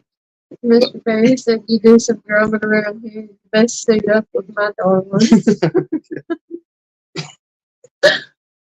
I don't know how fired up they get, but So have you tried that, Mr. Mike? yeah, if anybody's tried it, let us know that part too. But for anybody that ain't never heard of it, and we're like, what are you talking about, Tim? You just yakking? Sarah said you have to be consistent with the drumming or it makes them angry. Well, that's part of what I was reading, that you have to, I guess, He said he hadn't tried. keep a rhythm with it while you're doing it. But Mike's bees are high spirited. that's how they do. Yeah. But undoubtedly, the Egyptians will go there, then we'll start moseying into the 1800s, because this is the only time I've read or heard anything about it. I haven't heard anybody in YouTube world or anything like that talk about drumming. If they have, I just haven't run across it. But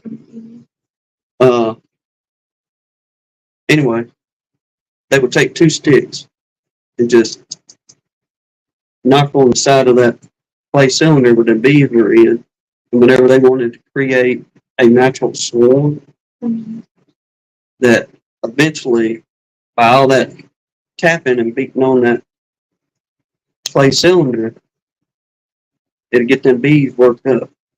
Oh, I can see that. And it'd cause them to, I guess, pretty much just aggravate the tar out of them, where the queen comes out. They fill up on honey as if they're fixing a swarm. They do the whole shooting shebang as, look, we're fixing a swarm, but you are creating this swarm. I feel you, Mr. Mike. He said I'd try. I have to say the best way. I can't carry a tune in a bucket, much less a drum, really. I got no rhythm. We're in the same boat. It could be like me out there tanging that day. Bang! It actually worked, though. We were successful, or you were successful. Yeah, we've had that work 2 times, or 2 out of 3 on the tanging. But apparently this worked too back then. If you want to create, it says how to make natural swarms artificially is how it's headlined in the bee journal here. But I'm not going to go through and read every bit of all that, because it is, yeah, it's a long ordeal. But basically, She grinds for it. basically the same. It's the same technique, but some of the beekeepers, I reckon, as you started getting into the skeets, where they would start putting smoke to them. Mm-hmm. Well, they do that drumming on their skeets, and they blow a little smoke in the entrance. Blow a little smoke there. What you got? I'll give you that. It's fun. It's the other mic, one of the mini mics. Mini mice. It's a mic. Very. Take your drums out to the yard and do a how I do drumming video. And so they're throwing down Oh man. some Sarah 5-gallon said- buckets. A few of your woman's pans. Yeah. Sarah said I'll try it wearing my suit. And DC said it should say how to naturally piss off bees. I don't know. Somebody can try it, see how it works. Mm. It may go, but in here, the fella that says he's done it, the way he's talking is blow a little smoke in the entrance of the hive, then take off the honey board and blow in a little more smoke at the top. Use a little bit of smoke at any time when operating the bees, pretty much. Take your jackknife and uncap the considerable number of the honey cells at the top of the frame. What he's saying is dig into those honey cells.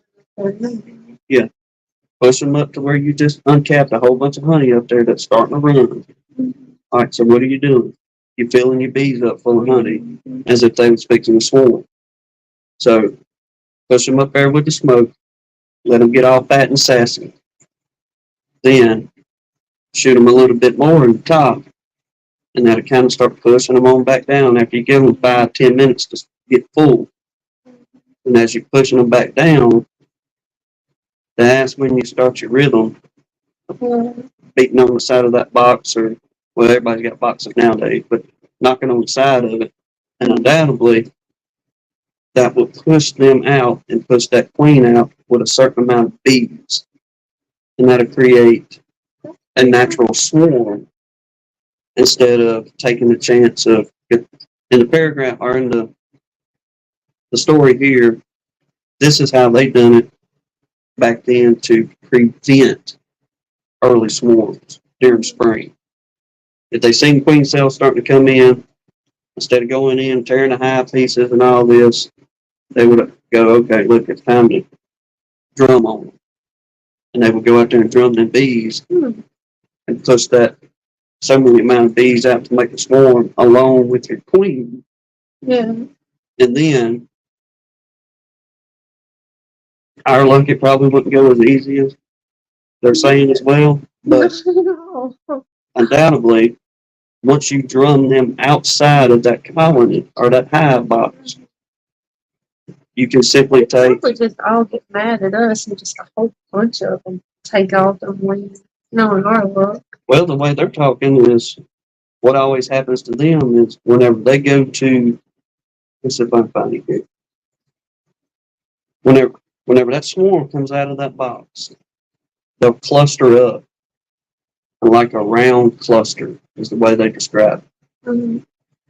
And that's when you know it's on. Okay. Yeah. I got my cluster out here. Then they would take their little nuke boxes back then, or some of them talked about using an old piece of black gum Mm-hmm. and how they used for their hives back then as well. But either put their gum tree log up there next to it, Mm-hmm. and the bees would march in because they're too. The way they're talking, they're too full to really want to fly. Mm-hmm. So they're kind of lethargic in a sense. So instead of the whole, let's go fly somewhere, find something, you just put a box right up there to them, and they mosey right on it. Mind blowing. Only here at Gunline Bee, people. Mm-hmm. Like I said, I'm trying to keep my bees in their boxes. Well, that's what you want to do. But But if you're trying to prevent spring swarms, if you don't want to miss them, trying to control. yeah, if you're trying to Okay. control your swarms, instead of them getting off in the trees, you see they got queen cells in there. They're like, okay, it ain't gonna be long that they really gonna swarm them. Mm-hmm. So you just go ahead and speed the process up. Keith said we need a video.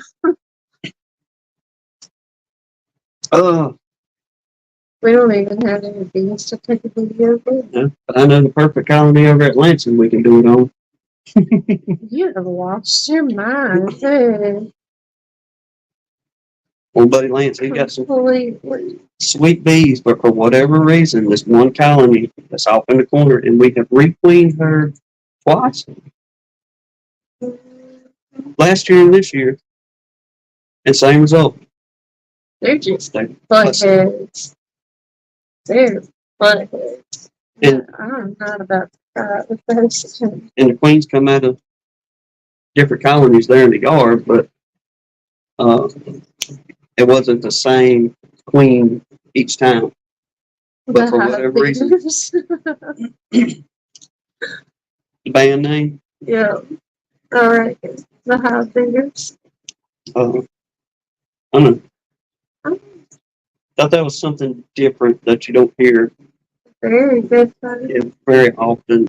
Boys, Maybe What you we do? were retired and did beekeeping as a hobby, but it seems like it would just be a whole lot quicker to go through and pull clean stuff.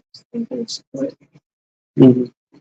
But I guess where they're going with it is that queen, before long, she's going to be triggered to swarm anyway. What's said, I wonder if our rooster could be convinced to bring some drones along. It might be quicker than a vacuum.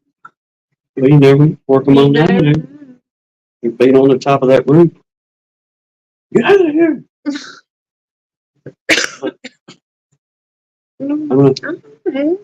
It's interesting. It's different. Yep.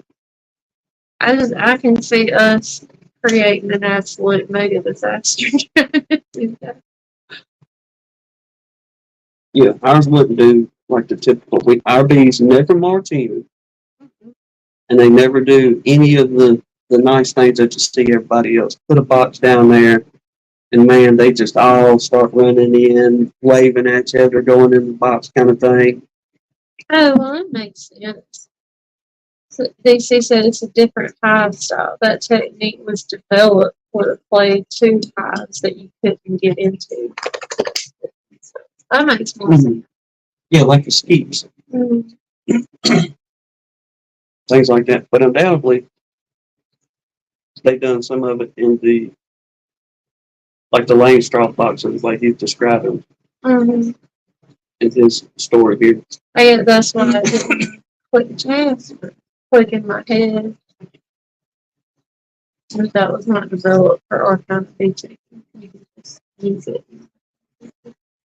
I'll tell you what, next removal we get anything like that, I'll just take the ball bat. Bang, bang, bang, bang, bang. I don't think she's supposed to do it with a ball bat. See if we can get them out of there. Yeah. Now going back to what you was talking about, Hmm. you can put the link in there see if anybody will come in. I already did it. Oh, okay. You told me to do that too. I'm sorry. But going back to the videos on the little documentary things. Mm-hmm. All right. On one of the other ones, there were some tribal people down in South Africa, down in there. Mm-hmm. All right. Well, they keep their bees and they hollow out their own logs Mm-hmm. and they hang them in a tree and all this kind of good stuff. And undoubtedly, how some of us have issues with bears knocking your colonies over. Well, over there, that dude has problems with elephants. I thought you were going to say monkeys. No, the monkeys don't mess with them much. They don't want to get tore up. But elephants, really? Yeah, the elephants knock their colonies. They hang them up on them logs. It's like about 3 or 4 foot long, hollowed out logs with a cap on each end, and they got a little bitty entrance where the bees go in. Mm-hmm. But they hang them up off the ground because you got the honey badger and something else that'll get into them on the ground over there. Mm-hmm. But when the elephants come by, they're snacking on things out of the trees, Mm-hmm. and they end up breaking limbs. So they're not necessarily after the hunt. No, they're just being more of a nuisance as far as knocking them down. They don't get into them and destroy them. Nothing. The destruction comes by. They put in the drain. Yeah. I mean, they're not trying to get into the hive stuff. No, That's not their motive. no, the elephants just tear things up because they're snatching them. Yeah. But the what they call that bird? I had it on the tip of my tongue what they call that bird. It was the honey something. But anyway, over there with the travel boats, there's a bird that they have figured out to watch. And undoubtedly they work together with us trying to find some bees. Because that fella, he went out there and he went out in the woods, or what they have as woods. Did some kind of whistle, like you'd be carrying on with a mockingbird or blue jay around here. He called that little bird up. Well, that bird started carrying on back and forth with him, and before you knew it, that bird would take off and go so far and land. Well, that dude in the tribe, he followed that bird. Well, that bird fly a little bit more, so on and so forth. What that bird was doing is leading people to where the beehive was to get honey. I'm sorry, I'm laughing at the chat. They're making t-shirts now. Oh, yeah. Hold my smoker. I got this one from girls. We need to make some. Feel I some. wish they knew what the name of it. I don't have the Wi-Fi turned on here, so I can't look at it. No, that's the enemy. These are destructive critters. A little bird.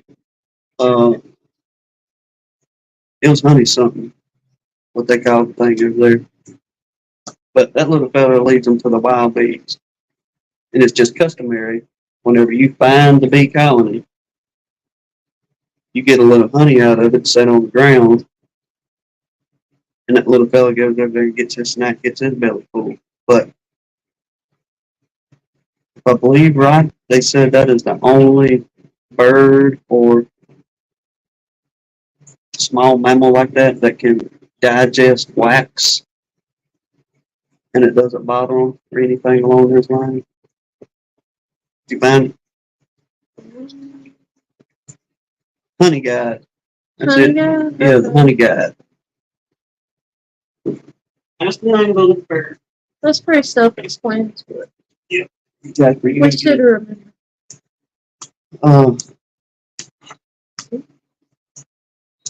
What else I have?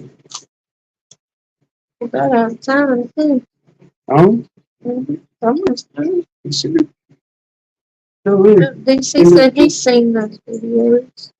The honey bird, honey guide. Mm-hmm. That's been my world this week, y'all. He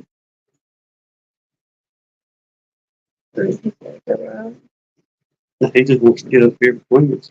Oh, he won't. He won't let you in your spot. Seems like there was something else I was supposed to yak about for a minute.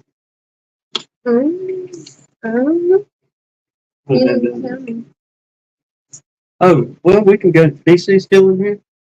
DC, didn't you say you had some questions about pollen? Or you want to talk about pollen? Now, I will say, whenever we were trying to get ready for our little deal here, and you had your premiere out, Hannah come in here. Oh, it's beautiful, by the way. That was. How deep red that stuff was. It's pretty pretty. I know you had other colors in there, but that red. It stood out.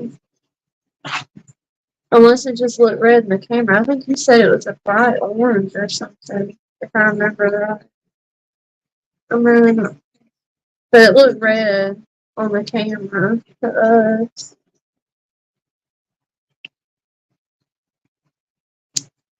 Hold on, maybe typing on this question Mr. Mark there had to head out. Yes, we'll holler at you later, Cat. Appreciate you dropping by. Say you gotta get up early. Yeah. I don't blame you. It's back to it. I reckon. I forget that we on different times. Yeah, and a lot of people have got to be up at 3 in the morning jobs too.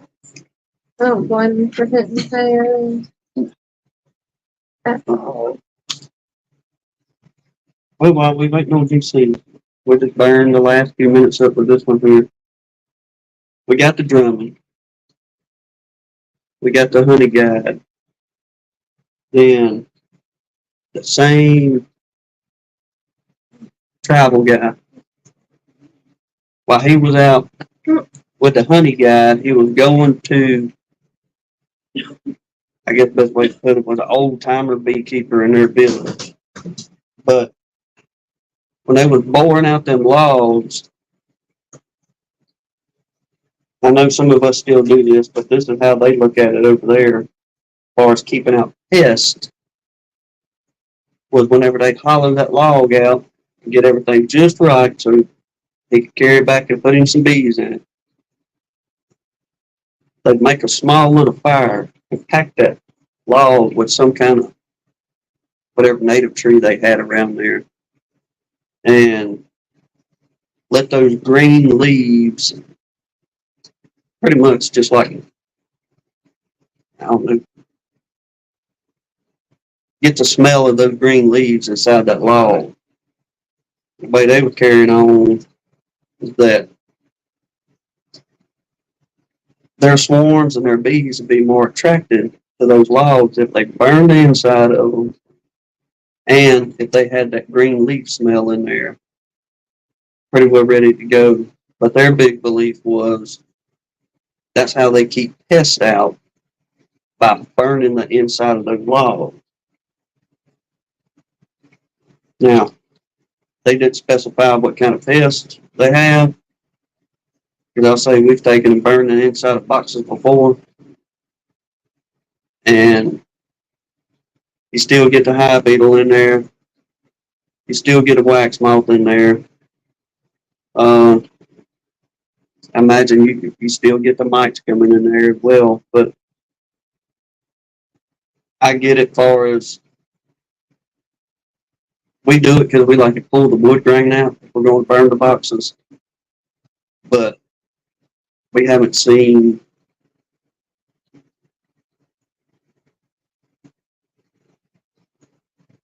that's what they're doing, Mr. Dan. Hardening it up and making it waterproofing it as well, as far as charring it. And I reckon with something with the charring process is what's to help keep down on different critters and insects that they have to deal with over there. But like I said, he didn't specify on what their pests are over there in their little tribal town, I guess if you want to call it. But I guess one of my questions out of it, as far as being here in the States, what tree do you most often see honeybees getting in to post up? Do you see it more in pine trees? Do you see it more in oaks? For the ones of you up there in the foothills and in the mountains, the different gums? Or simply whatever, some kind of Dan said long time. to hardy the log and cherry, I suspect. Mhm. It had folded, so I wonder. With charring the log for the bees. Sorry, the dog had to go to the bathroom. Okay. But around here, from what we've seen, most, I'd say 99% of what we've been called to or come to look at whenever bees are in a tree has been some kind of oak. Mm-hmm. We don't have, I don't know, right around here, we don't have too many gum trees. There's a few sweet gum here and there, Mm-hmm. but I'm going to say most of ours are probably, like I say, the water oak or some type of oak, the way they bust.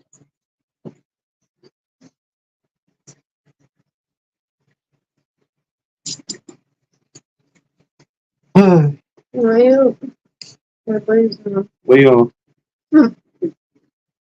My coffee's wearing on too. Wind down, I guess. Oak or ash.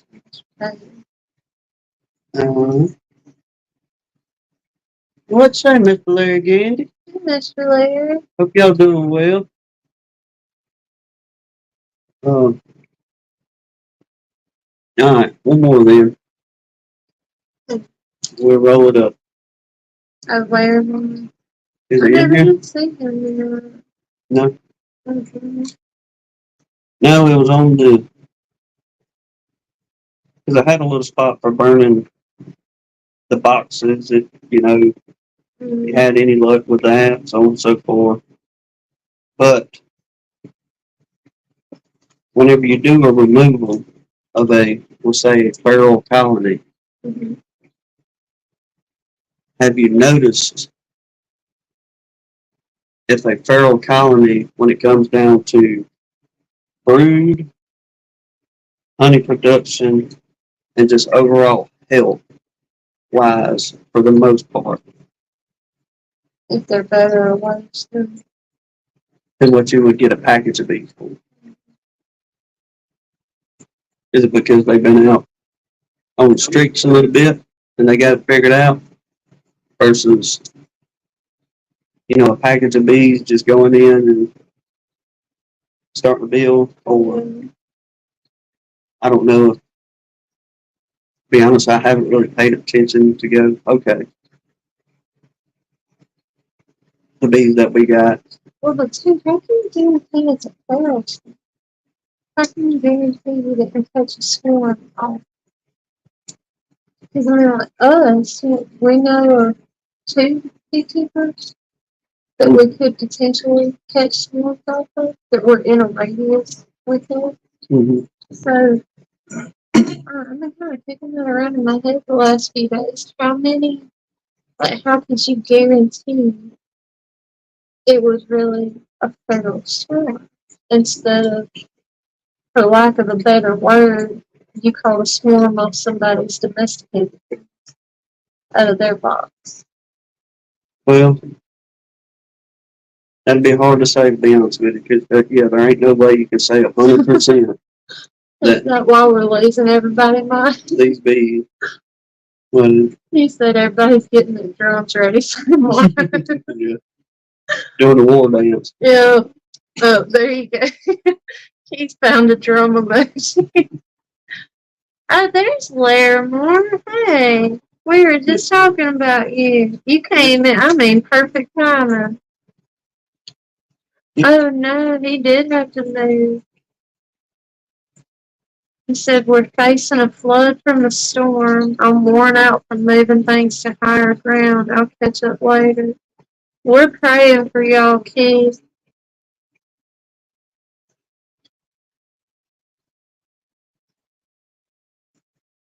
Yes, most definitely. Y'all Hopefully, take care. Lord willing, that water don't get too high on you up there. Put y'all in a bad bind. But before you go, we're going to holler at you and tell you congratulations on your 200 subs. Yes. And that open air colony is looking good, Captain. Let's see, Mr. Larry there. Oh, imagine it has, Keith. Lord willing, y'all be able to settle down and get some rest soon. Mr. Larry saying he was loaded down. With fruit things. Love it. Okay. Mr. Dan said I think you can call it 2 winter colony feral. 2 winter. I guess kind of let me clarify a little bit on that. I'm sorry, it's just kind of shut now. If you just set up traps, random places like ours at Grandma's, how could we know for sure that's a feral colony and it didn't come off to somebody who's got these? I mean, you're right. Mr. Swarm. That's a good point to be made. Yeah, like I say, you don't know, you can't say 100%, but we'll just say if you found a colony of bees off out in the woods, say like where the hunting camp bees were, Mm-hmm. all right, we know that for a ways there ain't nobody around where them bees You were can make a pretty good guess. on that. So I guess I should have clarified on that end a little bit more. That's kind of a dud these days. He said, well, if it has a dot on it, it's not. Well, yeah, you're right about that. You got that right. But I'd say that's a pretty good first indicator. That's one that don't call your neighbors. Tell them you got a storm. You won't believe that thing had a green You dot missing on a it. queen? Mm-hmm. That's funny. Yeah, forget. Keep it simple. Mm-hmm. Hey, my brain works best that way. Mine misfires quite often. Let's not even go there. I feel like every time mine misfires, a big gray hair pops out of my head.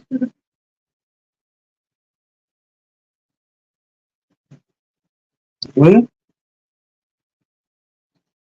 that's about Are all you I out got. of stuff to say, Buttons? I think so. Unless y'all want to talk about food, You went a minute overboard. get your tail tore up. DC's laughing at Tim sputtering along sometimes.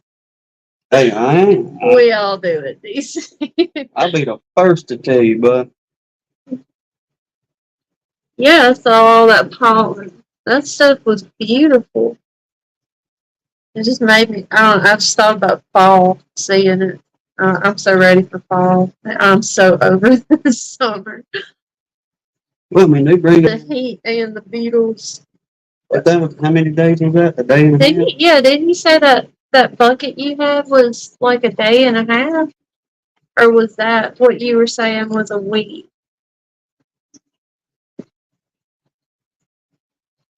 He's saving a lot of to feed it back to him. There you go. That's cool. But anyway, them girls are bringing blue food, pollen hmm because even before we lost ours and everything went bad, They were loaded down, Tom. they were starting to bring in quite a bit more than, which even for spring they didn't bring in a whole bunch. Mm-hmm. I mean, you seen that? There was a ton of nectar. Yeah. Way more nectar than pollen. But it wasn't that, you I know. don't think we were getting near as much. He caught those traps in a day and a half. mm, I'm just, I had to talk to some old timers about this around here to see, but it just kind of picked their brain on, okay, you've been doing this 30, 40 years. Whenever you seen a hard freeze one year, how many years did it take for everything to get back onto that? You know, just you can't keep up with them. They build out so fast. You're honey bound. We could pull honey 3 times by the time summertime got here, kind of years. Okay, he said the ice cream bucket I showed you was a week from one colony. That the smaller bowl that he collected just in that video was from a day. That's an insane amount of pollen. Off of one colony, that's an insane amount of pollen. It was pretty to see though. Well, you know, you have plenty of bee bread, Mm-hmm. plenty of pollen to sit back. Real pollen too. Then that'll be, like you say, you're going to take it. That was impressive. Yeah. Will be much better feed for them when it comes to getting into winter months. I mean, granted, the pollen sub gets everybody by Yeah, kind of thing, but that's like store bought canned vegetables versus fresh out of the garden vegetables. yeah, much better nutrition for sure. That's a good question, Mr. Larry. We've never had one. Maybe Yeah. DC. I think you bought it on Amazon or pollen prices on Amazon. Maybe somebody can recommend a good one for you there, Mr. Larry. That's what I was asking DC. Are you saying you looked up pollen prices on Amazon or pollen trap prices on Amazon? Oh, I mean, that's a site. Pollen prices. He said he's seen videos of 5-gallon buckets full of pollen. That's kind of hard to imagine. You fill a 5-gallon bucket of the little Dippin' Dot sized balls of pollen. That's a lot of pollen. Well, you think I about, mean, what? you got somebody got 50, 60 hives out there. I imagine it probably really would He take you got long. that half an ice cream bucket full of one colony in a week. Man Lake has the same designs. Okay. Then you probably pay more if you could find something on Amazon. Probably be a little bit Yeah. cheaper, especially if you find pretty well the same names or whatever. But Yeah. it may not be the same quality as something from Man Lake. I mean, it's kind of like anything else. You just pay, you get what you pay for.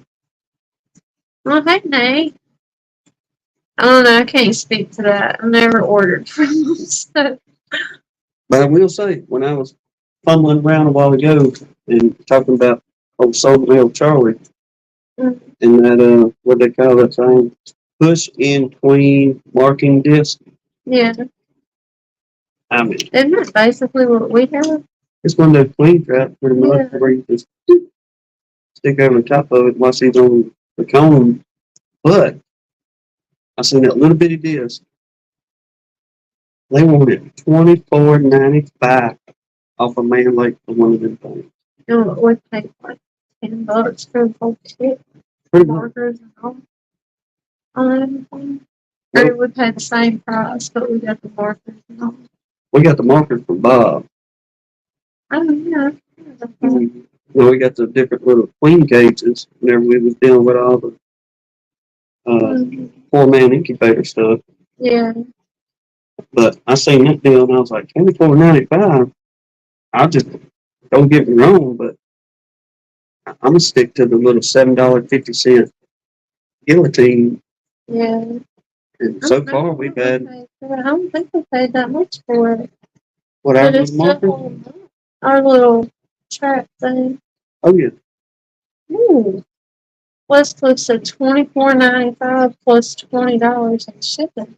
Huh. That's outrageous. Nah. That's a lot of money. I'll go with that Seriously. $7 deal or, Well, we're not going to sit here and bash Man Lake. well, I mean, but I'm all about a better price. Yeah. But you can buy you buy your whole little starter kit. I know most everybody ain't gonna do this, but like when we got our very first hive, we bought the whole kit and caboodle, as they say. It had the smokers and the whole shooting match, and it had the guillotine in there with it. Yeah. And we've managed to keep that joker around for 5 years now, but this is really only our second year as far as using it and actually marking queens. Yeah. So, But- Mike, what you're saying, Hillco has a couple pollen traps they made? Because I have not looked on there.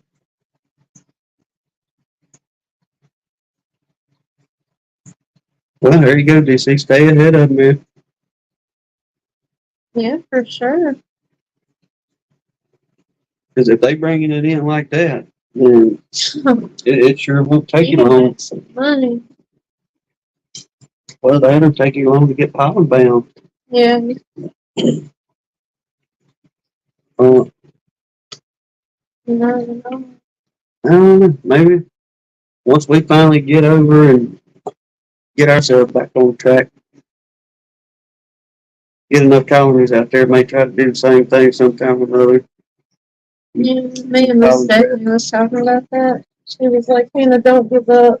Don't get frustrated and give up. I don't know. Just let me calm myself down until springtime. I'll try again. Yeah. But hopefully we'll probably go get them colonies in next week or two, drag their tails up here, and that ought to give us, I think you've got 3 out there. I mean, you have fun with your drums tomorrow, Mike. He said he's out. Gotta go get my drums tuned up. Take care. Ain't gonna be long. We're gonna mosey on too. No, I'm not giving up, DC. I'm really not. It just was extremely discouraging for me. It broke my heart. Yeah, I didn't even want to come in and tell her, to be honest with you. I knew it was going to aggravate her. It did.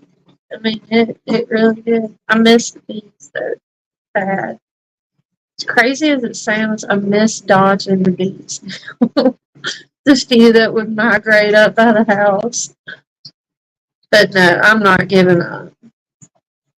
But, well, maybe it worked out because right before all of that collapse, me and her was out there talking one morning, and we was thinking about we need to move the bees A little further Yeah. away. down either this spot or that spot, so on and so forth. And we sat out there for, I don't know, a couple hours looking throughout the yard trying to figure out, well, can we put them here? And it pretty well turned into we only have one for sure, maybe a second spot where we can put them the way the yard's set up to where they're not too close to the house, which are not real close now, but don't have to worry about them being drawn up toward the house so much anymore. Mm-hmm. So, unfortunately, It sucks we lost them, but it does give us a chance to move our apiary with a little less difficulty. so we got us a little spot picked out. We just gonna move them. I don't know, probably about another 75 or 100 feet Yeah. further into the woods or down into the bottom of the yard because our land tapers, then it levels out for, I don't know, about 50 feet or so. Then it starts going back uphill. And we got another couple of 100 feet or so before you get to the back property line back there. So far as the level ground, that's looking like the best spot Yeah. on top of. Oh, I bet you have bees all over the place by the house.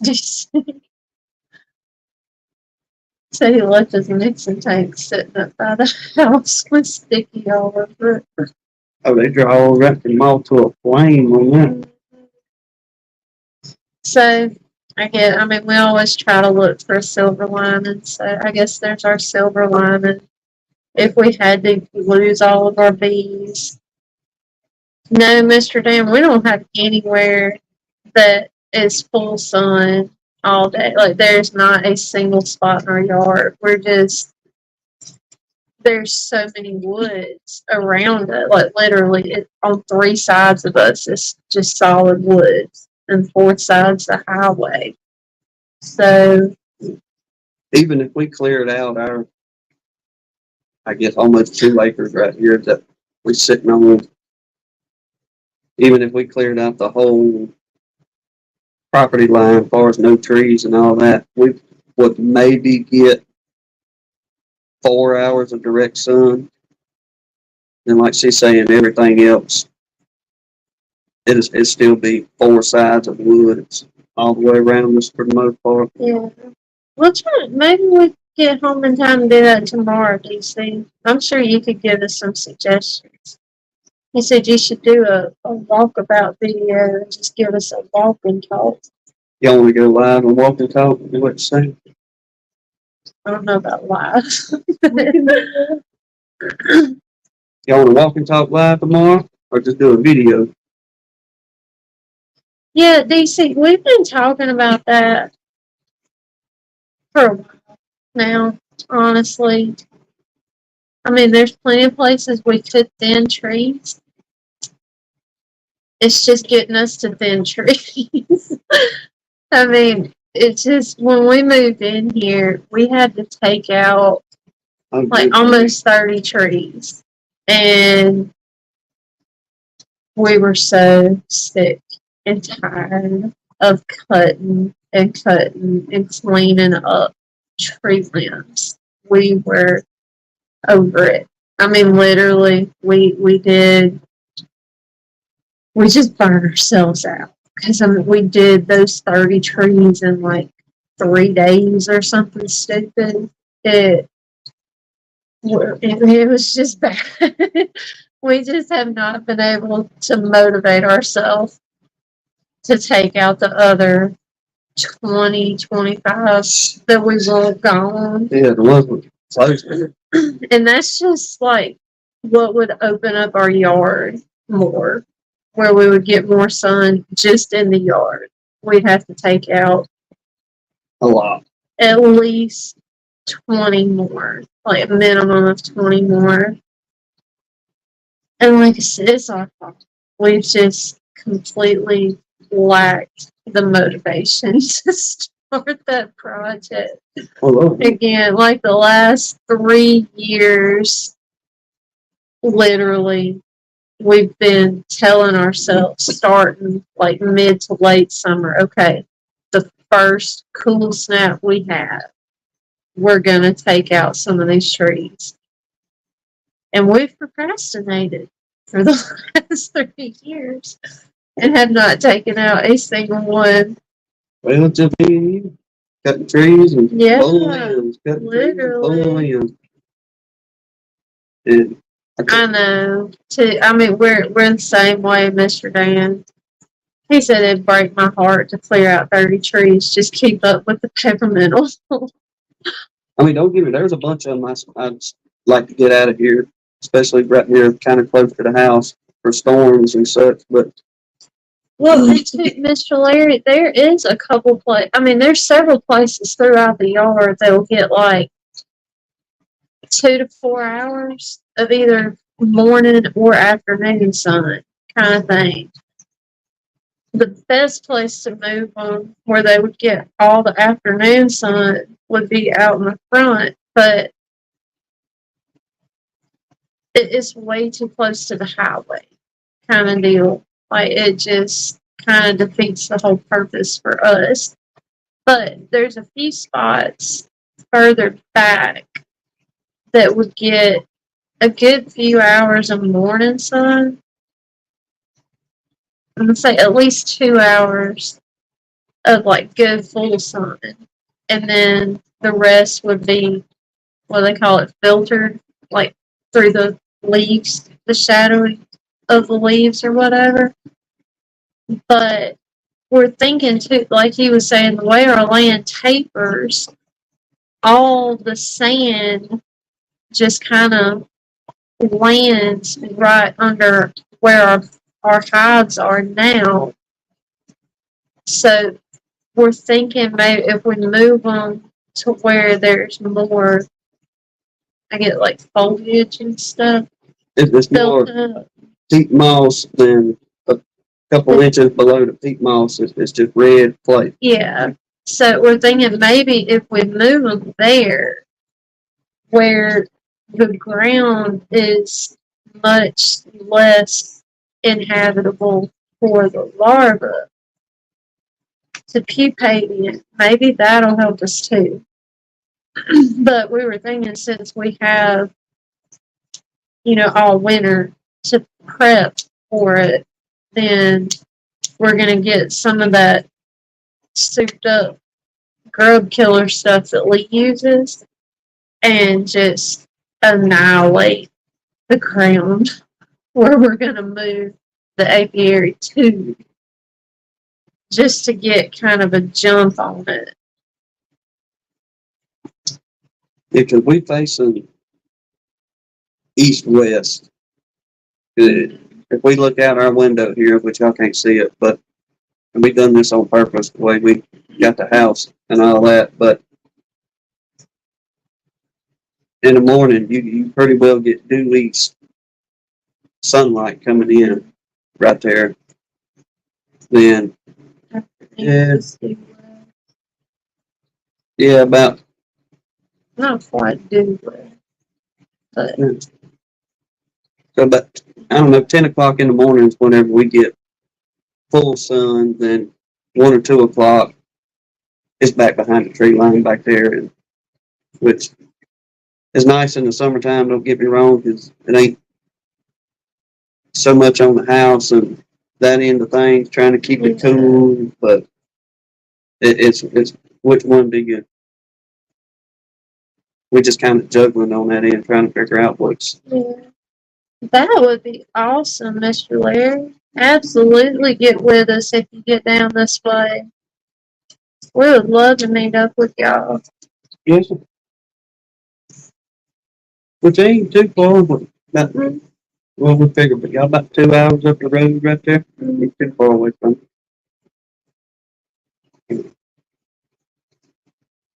Oh no, DC said the evening sun can end up keeping the girls out late at night. Well, we've seen that on, well, we did a removal not too long ago. Was it down the road, the trailer down here? Speaker The box. speaker box, that's what it was. And them girls, it was just about pure dark. And there was still some bees trying to come into that speaker box right there. But that was, well, no, that was facing north way that old house was. You ready? Alright, Okay. we're gonna wrap it up. Everybody heading out to Yeah. seeing the numbers go down. Thank y'all for hanging out with us on this round here. Do appreciate you. And keep your eyes up. We'll take a walk through the yard tomorrow. At some point. Yeah, Maybe not live, but we'll go live. we'll see. We'll go live. Yeah. But anyway, y'all have a good week. Hope to catch y'all later on. God bless you. Lord willing, we'll see y'all on the next one. Yeah. Y'all take care.